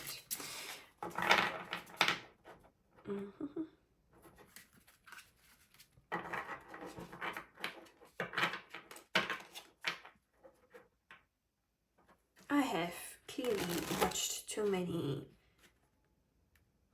stuff about VTubers. I don't know why I thought, but I was like, this deck. I was looking at the deck and I was like, this deck is dark and somehow edgy. I don't know why. Oh Jesus.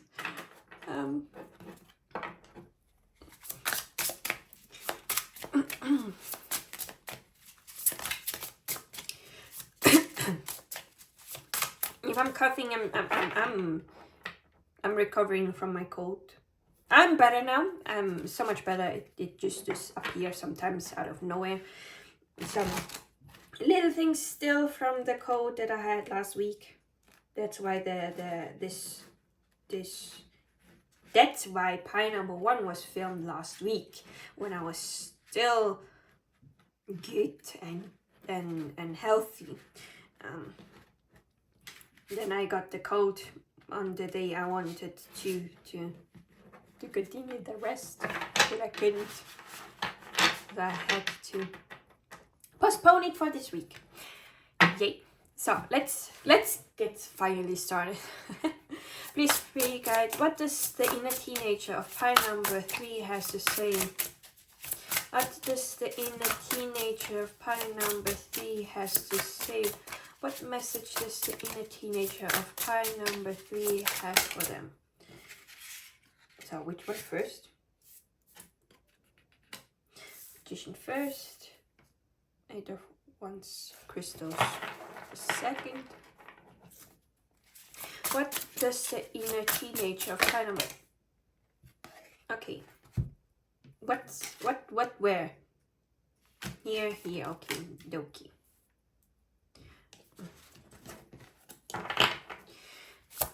One last moment.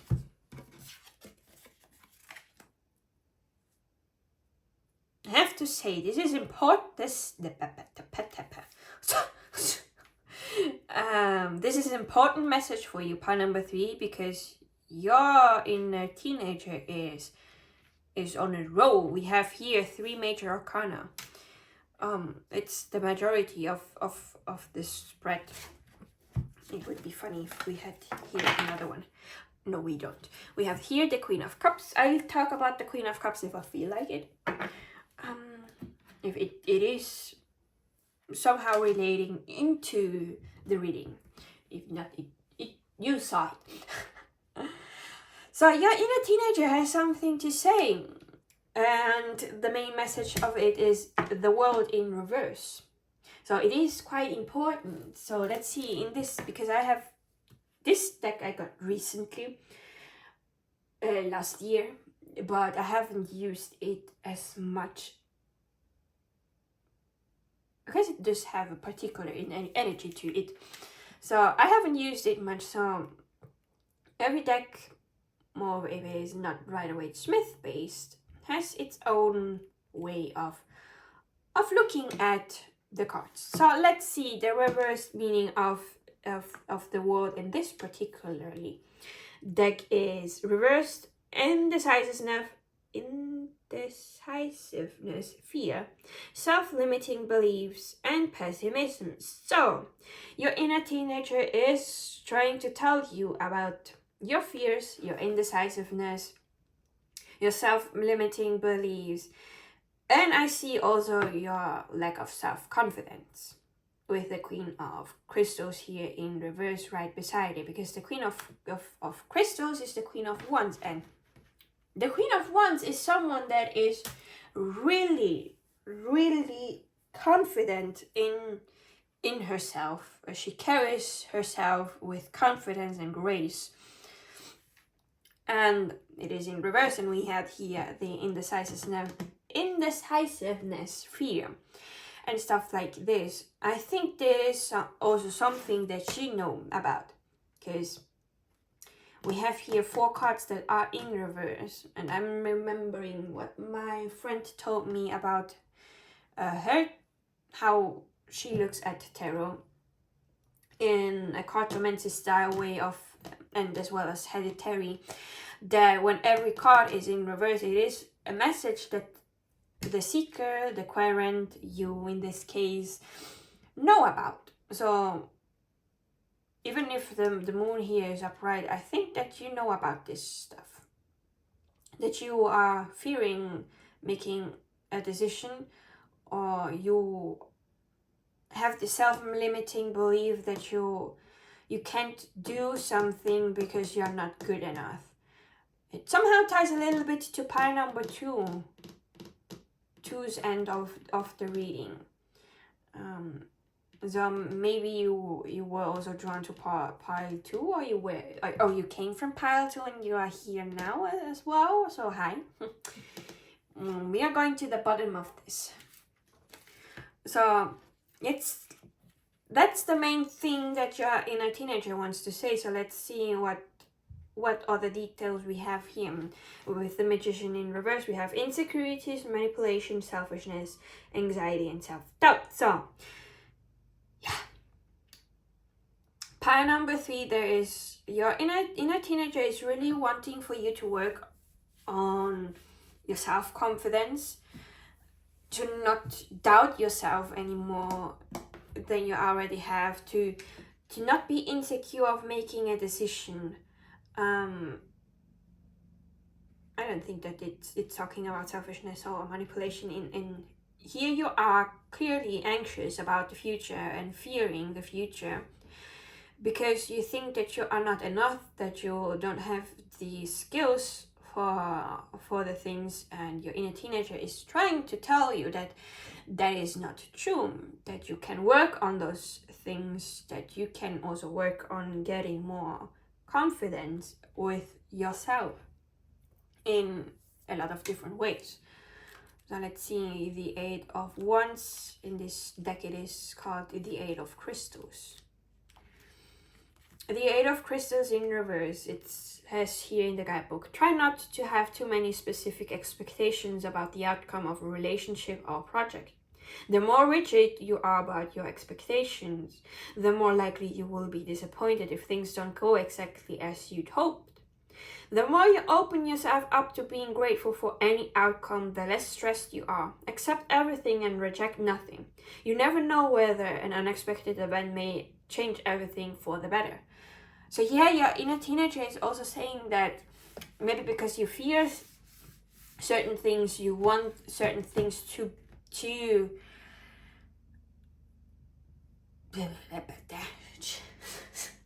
I can speak, I'm just fast. Probably I'm picking up on your energy as well, and you're a bit impulsive and impatient as well. So maybe that's why I'm talking so fast that I'm stumbling upon my words and not able to say what I want to say. So your inner teenager is clearly also saying that because you fear the outcome of something and you're anxious that it has to be like this and that, and you're forcing to have this certain outcome because you think you're not good enough, you're not worthy, you don't have the skills, so you are forcing and expecting things to go a certain way. Your inner teenager is trying to tell you that don't expect anything so that you don't get disappointed by your own expectations. And I know how this is. Let me tell you about something I did as a child and something I had to learn. It is quite funny and also quite sad at the same time. So,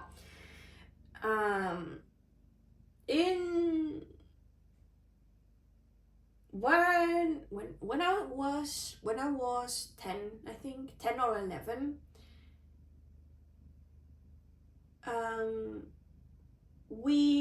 my class, I was, by the way, being bullied by the boys in the class, so it was not really the most enjoyable time of my life.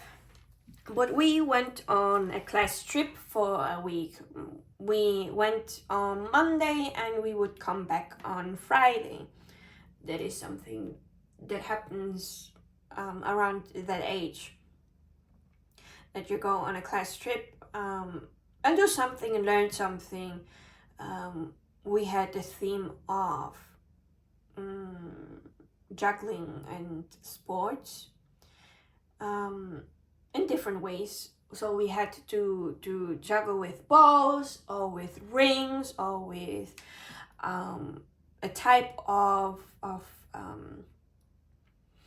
cloth that you could throw up, and it would take a little bit time for it to go down. Then we had also a tournament of table tennis, a tournament of what is it called? I don't know. Table football for those Americans of you. Table soccer. That the one that goes like this, you know. I don't know. And at the last night of our trip, we would have a little disco, where we would be alone. We had music and we could dance. And my little self, I had a crush on, well, not a crush, I loved someone. It was my first love, so cats let go me. I really liked him. He knew. Everyone in class knew. Unfortunately. So, and I have been always the dreamer that I am, always the hopeless romantic, and I have always imagined that I will be dancing with him.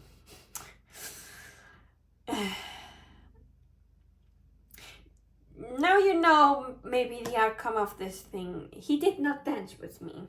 I did not dance with anyone. There was a certain time or point where someone even asked me to dance with them. It was like, he went around, of course, and no one wanted, and I said, okay, whatever, let's dance together to a song. Either way, the point was, the person I wanted to dance with did not ask me. So I was sad and I started to cry. Oh man.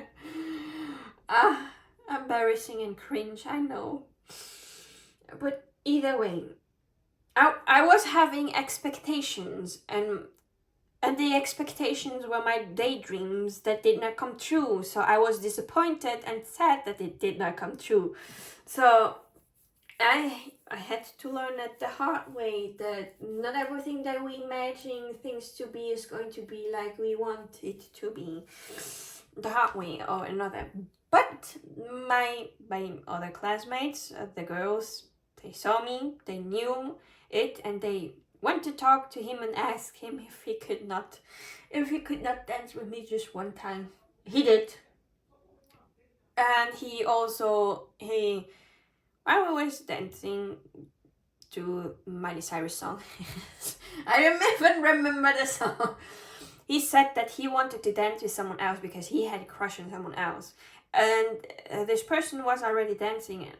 And even though I loved him, I was being such a nice person and said, hey, I'm seeing that they are dancing right now with the other person, but as soon as they are not, you can ask them, have the courage and go for it. I was there cheering them on, even though I loved him myself, but I knew that we will never be together. That's why I loved the song of James Blunt, You're Beautiful, at the time. But either way, I hope you get what I mean with the expectations. Sometimes expectations can hurt ourselves. So don't daydream too much.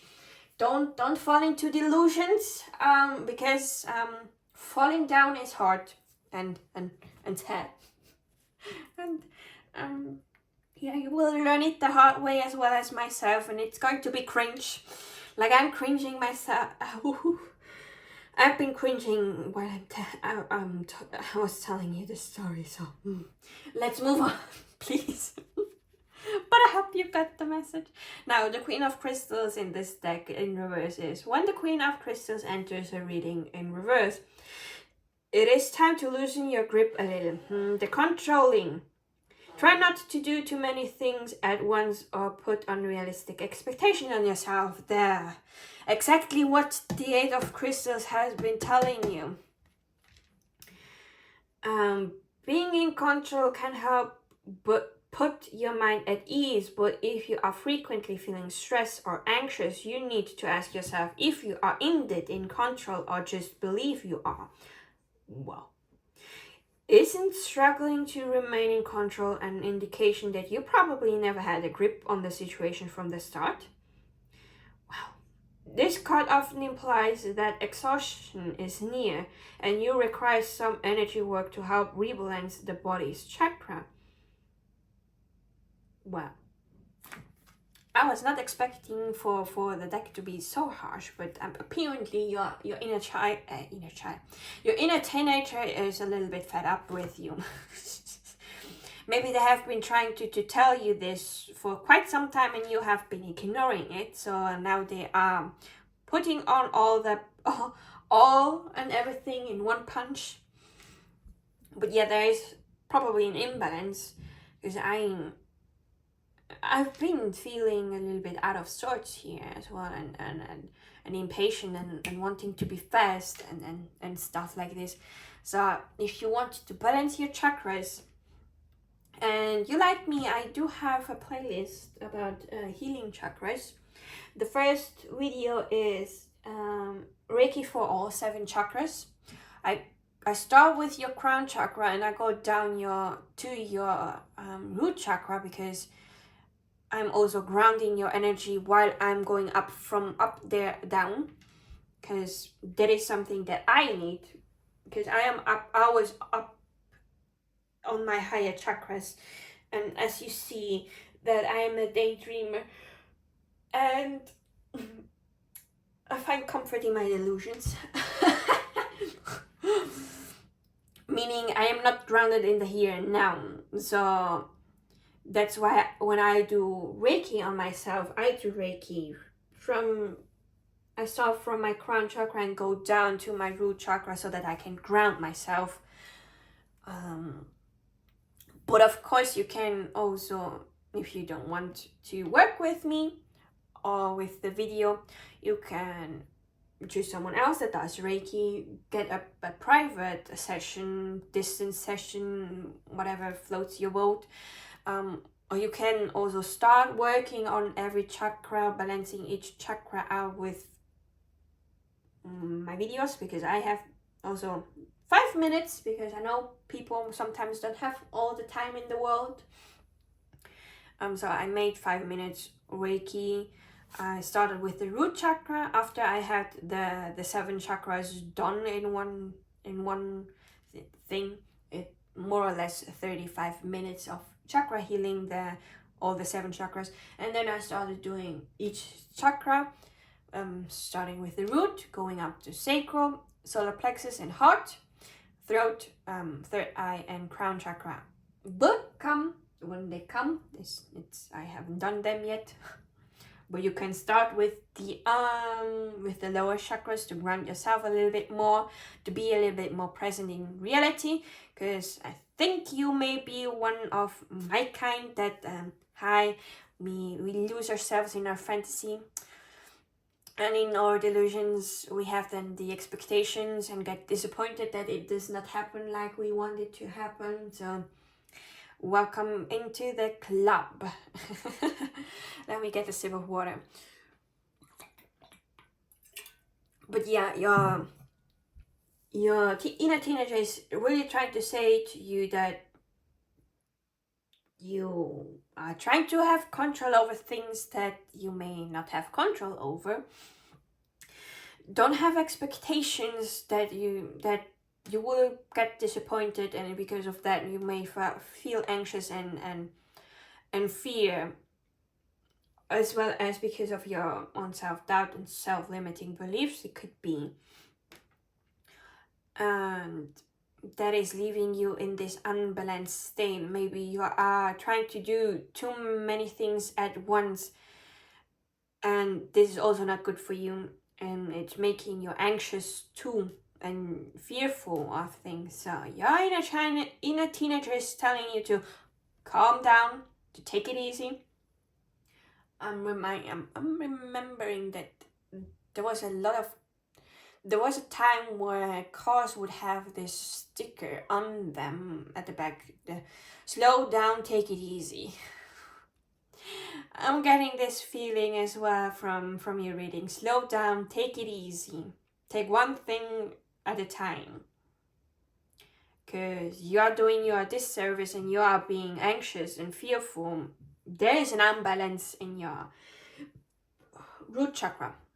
Because the root chakra is about feeling safe in the material world, in the here and now, in the 3D, in your own body as well. So I think there is the unbalance and fear, as well as feeling unsafe, is something about an unbalanced root chakra. So there you have it.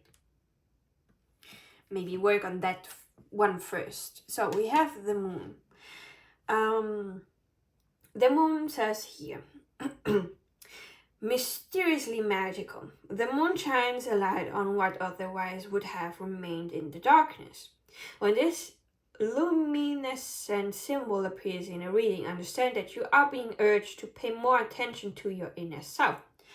Well, your inner teenager is telling you that you need to pay more attention to your inner self.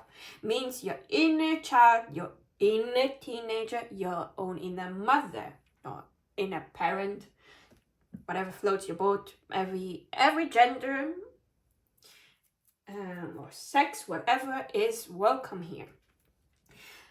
However you identify yourself, it is totally fine to be here. Everyone is being respected here in my community, and who doesn't, they are going to get kicked out. So, but thank goodness, not much have written comments, so we've been pretty much safe. A safe environment here.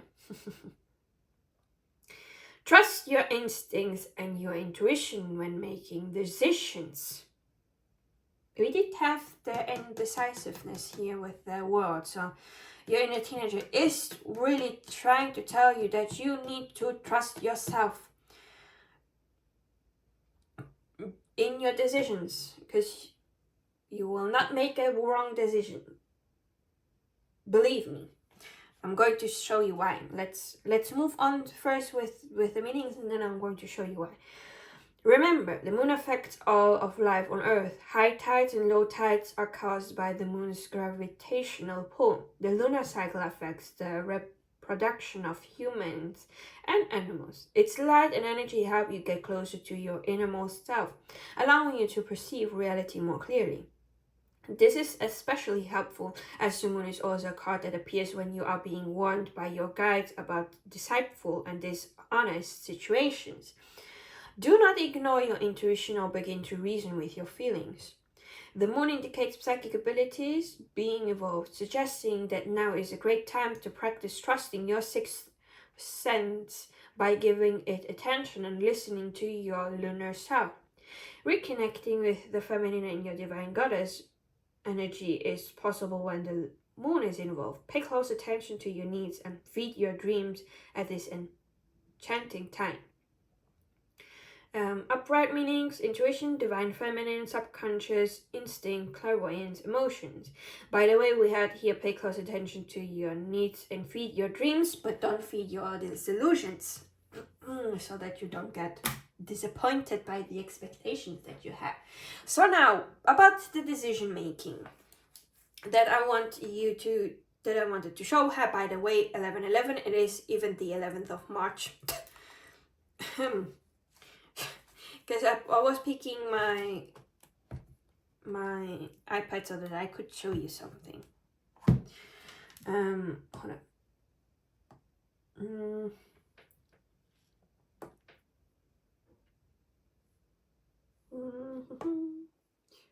Nope. Here, this one. And then let's go black. See? Yes. Okie dokie. So, decisions making means that you are here on a crossroad. No. That you are here on this crossroad. You are here, and you have here two paths. Let's start with two paths. And you are scared of choosing the wrong one. But honestly, there is no wrong or right one, because I believe that, let me get this away real quick, that we have here the path of our lives. We start here when we are born and we end here when we die. This is the most straight path of life, but unfortunately life is not like this. You don't have a straight path. You will have paths that will diverge here and there. That's when you have to make decisions. And you think, oh no, if I make the wrong decisions, I will not end up where I need to end up. Now this is in terms of goals, not death. But there are things that happen when, when life, you start, there's this divergence, but instead of going a completely different path, hey, you take this decision and you come back here. You may make this decision and then there will be a fork road here again. You make a different decision and somehow you end up back here.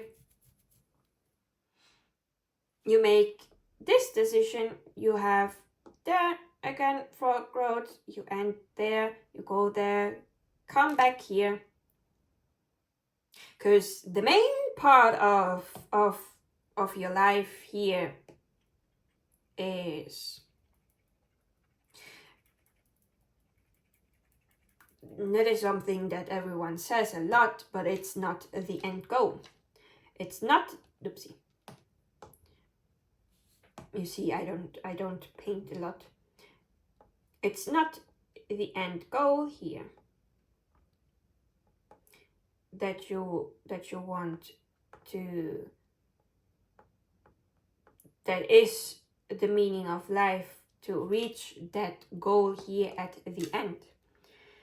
Life is about the path you took to this goal, the experiences that you have experienced, the different paths that you could choose from, that led you always back to the main thing, this end goal.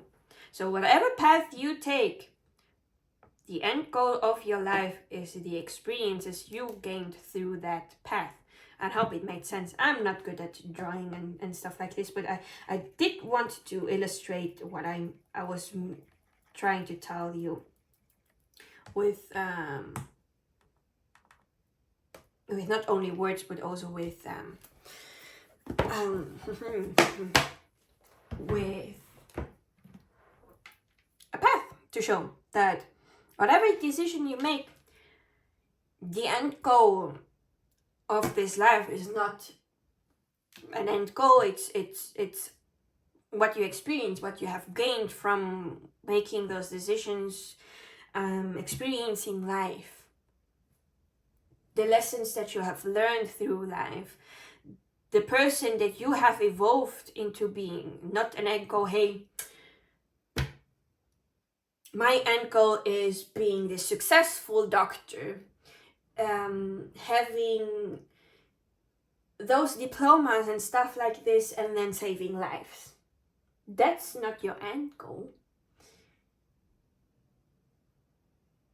Well, of course, it could be a goal that you have because you want to help people and save them and make them feel better with when they are feeling sick and stuff like this. But what have you learned throughout that path? Have you been so close-minded that you have only been focusing on getting, because being a doctor is not easy. Getting that doctor's degree is something really hard and people need to work really hard, but as well as working hard also needs partying hard. You also need to rest. You need to have a work-life balance. You need friends. You need family. You want to build a family too. So you cannot always be focused on studying, on working, on career. There are other things in life too that needs to be focused on, and that are part of your journey of getting all the experiences that you can here on earth while you are here on earth. That's the end goal. Not being successful in anything, but gaining those experiences and growing as a person, growing as a soul. That is my humble opinion. So now, let's move on to the Oracle decks to see what else your inner teenager has to say. So,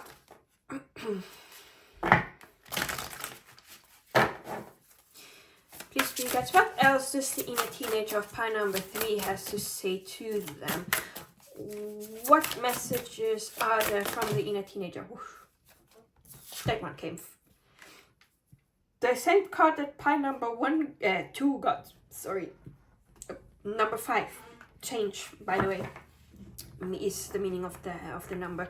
Stars. You can manifest your every wish. Whatever you wish for, you can manifest it into reality. Of course, you need to put some effort as well and some work on it to make it appear. Because if you want to manifest having your own business, unfortunately, you're not going to wake up one day and have the business at your front door. Unfortunately, you have to work towards it as well.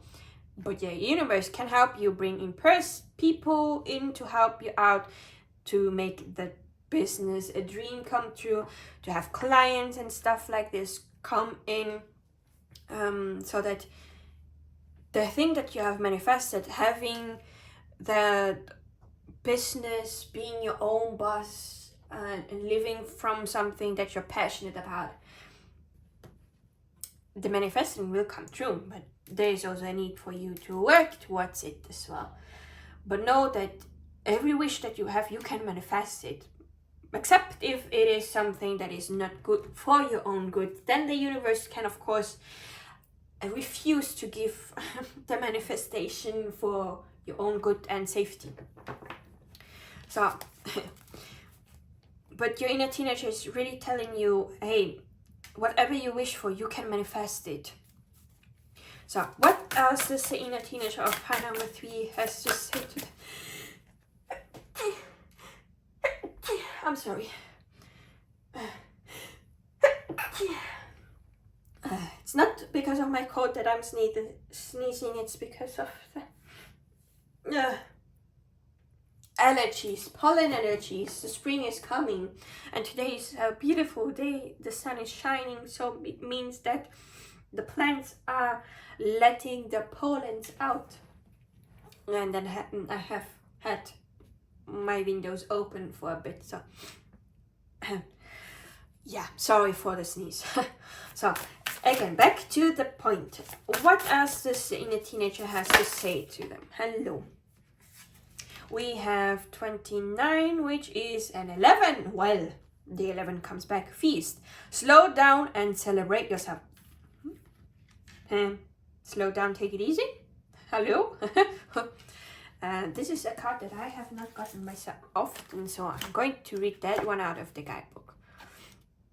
Feast. Slow down and celebrate yourself. Sometimes life gets a little too hectic and the inevitable happens. We forget to take a breather and celebrate what deserves celebration. Make sure you do that from now on. If we never stop to fully recognize the good we have, then the bad stuff can knock us down much harder than it would have otherwise.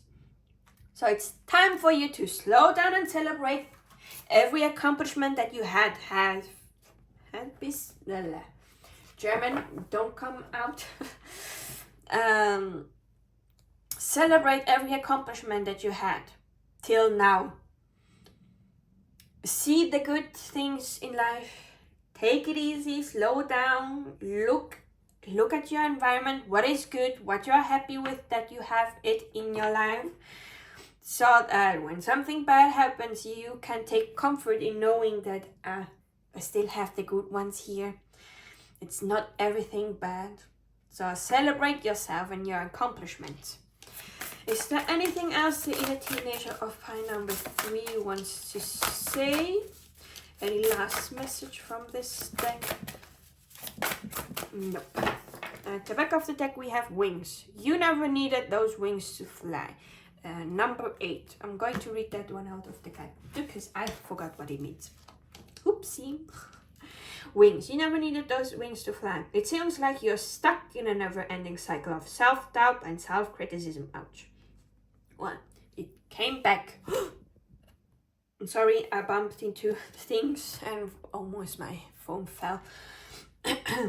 So, we're back into the self-doubts here. When you tell yourself you can't do whatever you set your mind to, that's what we refer to as negative self-talk, and it's extremely toxic. Just as we expect others to treat us with kindness, we also need to treat ourselves with kindness. A bird can't fly away if you never let it out of its cage. So point number 3. Don't talk down to yourself. You can achieve whatever you want to achieve. You have to believe in it and in yourself. You have accomplished great things till now, and you will do this continuing. Hey, you came till here, to this point in life, through sheer effort and work. And now you're thinking that you are not good enough, that you don't have the skills. Hey, those skills can be learned. You saw how I was drawing really badly. Who knows, if I decide to take it more seriously and work towards it every day, maybe you come back next year and you see how greatly I improved in drawing and figuring out the app that I was using. So you never know.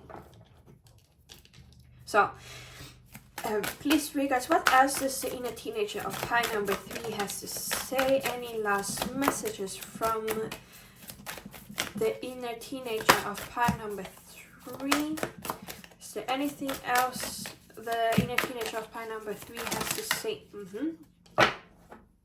At the back of the deck we have full moon in Scorpio. Free yourself from negativity. So your inner teenager is telling you that you need to free yourself from this negative self-talk and these negative thoughts that you have, this self-limiting beliefs, because it is holding you back from accomplishing great things. So, and it takes time and practice to get to the point where you are more confident, and when you have left the negativity a little bit behind, because you work towards it, but it will come back. We will always have a little relapse, but it's about trying to work towards it again, to not give up even if they come back, those thoughts, those self-talk. It's about being aware that you have them, and hey, and stop yourself while you are saying it. Because when we are on autopilot, our thoughts just do whatever they want to do. And most of the time, those thoughts come from our subconscious, because we believe them in our subconscious. And when we don't pay attention to it, our thoughts can spiral down. And it's for us to be aware of when we spiral down and stop ourselves from, hey, this is not true because of this, and this. Find evidence that it's not true. I'm sure there are enough evidence in your life for you to use against your own mind. Because we have here, celebrate yourself, meaning you have accomplished things that you can celebrate about yourself. It means that you can use that as the evidence against your own mind. Lost my voice here there. So then we have I don't know. Let me look at the English version of this deck from my other phone here, my old phone that I have here. Nope, because I don't know how to translate that that card in English. So I'm going to look at the English version of this deck. It says it's fixed moon. Fixed moon, hold on to your vision. So you have a vision, hold on to it so that you can manifest it into reality.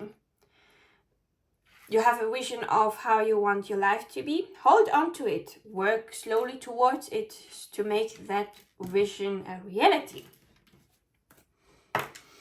your mind saying, this is never going to happen, say shut up to your mind and make it happen. Make the vision that you have a reality. Hold on to that vision. Don't discard it because of insecurities and self-doubt. Then we have full moon in Capricorn, the end of a difficult phase or hard phase, whatever. It is up. Your inner teenager is also telling you that you have been going through a difficult cycle right now, but the end is near. This difficult cycle is coming to an end. Everything's going to be better. Then we have new moon in Aquarius. Bring love to the situation. There is a need for you to bring love, kindness, and compassion into this situation and to yourself more than anything. Then we have waning 3/4 moon. Take time for a breather.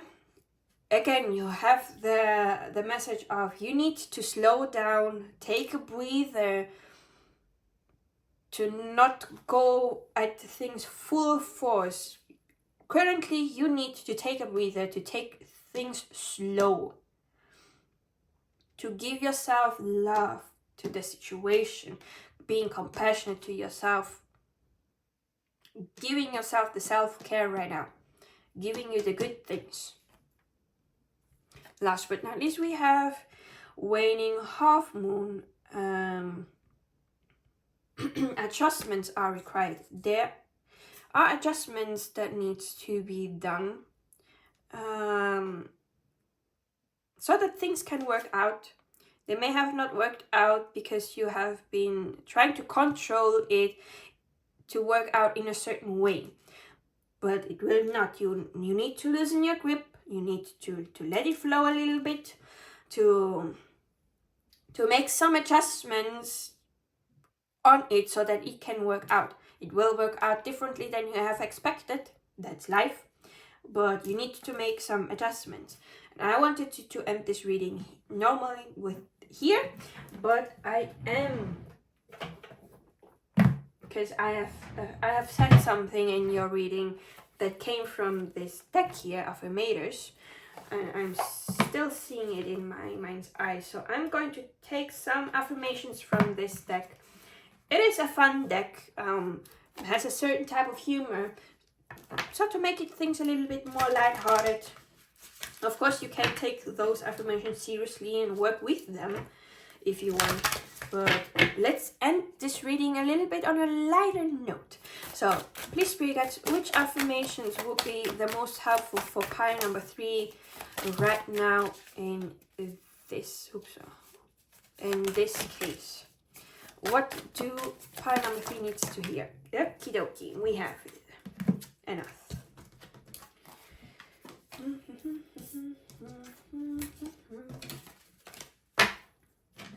So, at the back of the deck we have everyone's a teacher. Everyone I cross paths with is a teacher in that moment. The ones who give me the fun lessons are the ones I call friends. The ones who give me the hard lessons I sometimes call a-holes. They've chosen a tough job, but someone's gotta do it. So today I'm thanking all the a-holes. Thank you, a-holes, for playing your part in making me a better person. Sometimes I have to also pick in the role of being an a-hole and give you the straight facts and being harsh.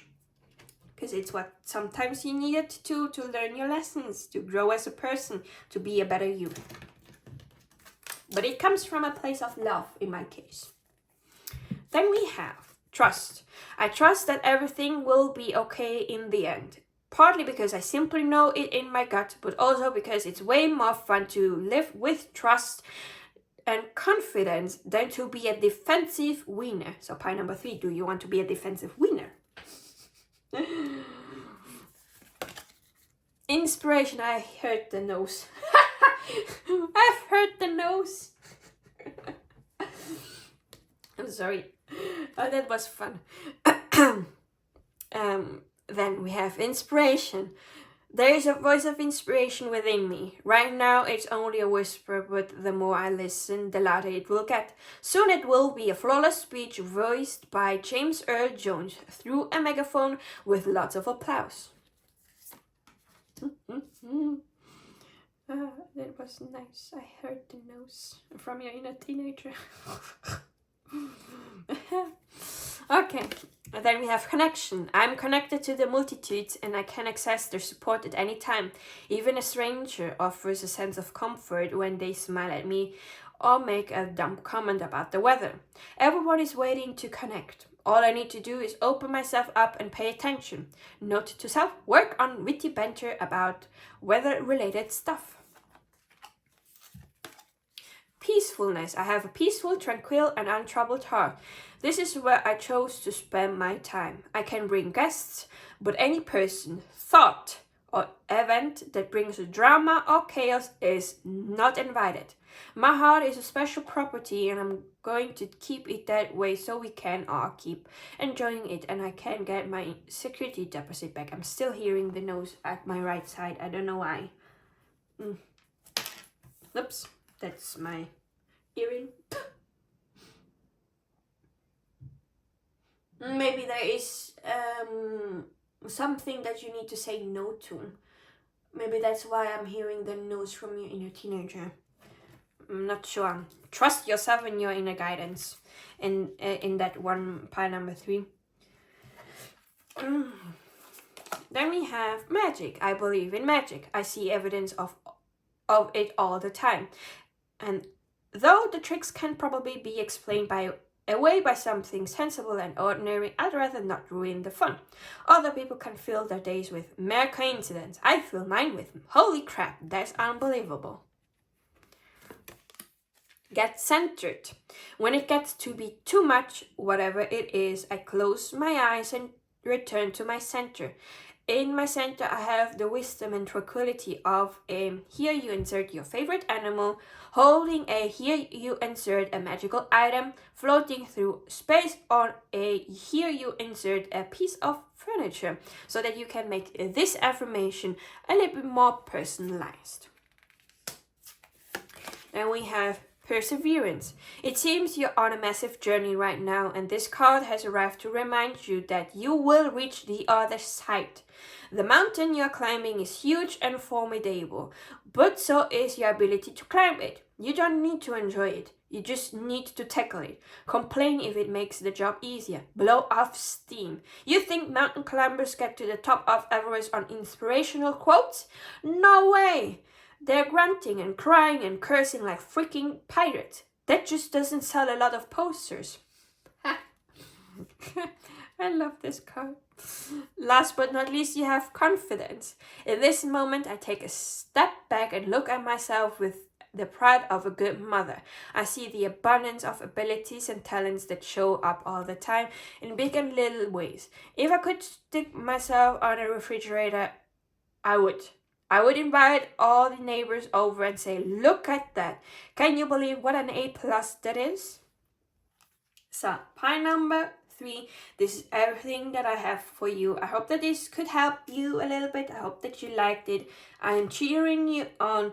Thank you for sticking with me till the end, and I'll be seeing you in my next video. Bye!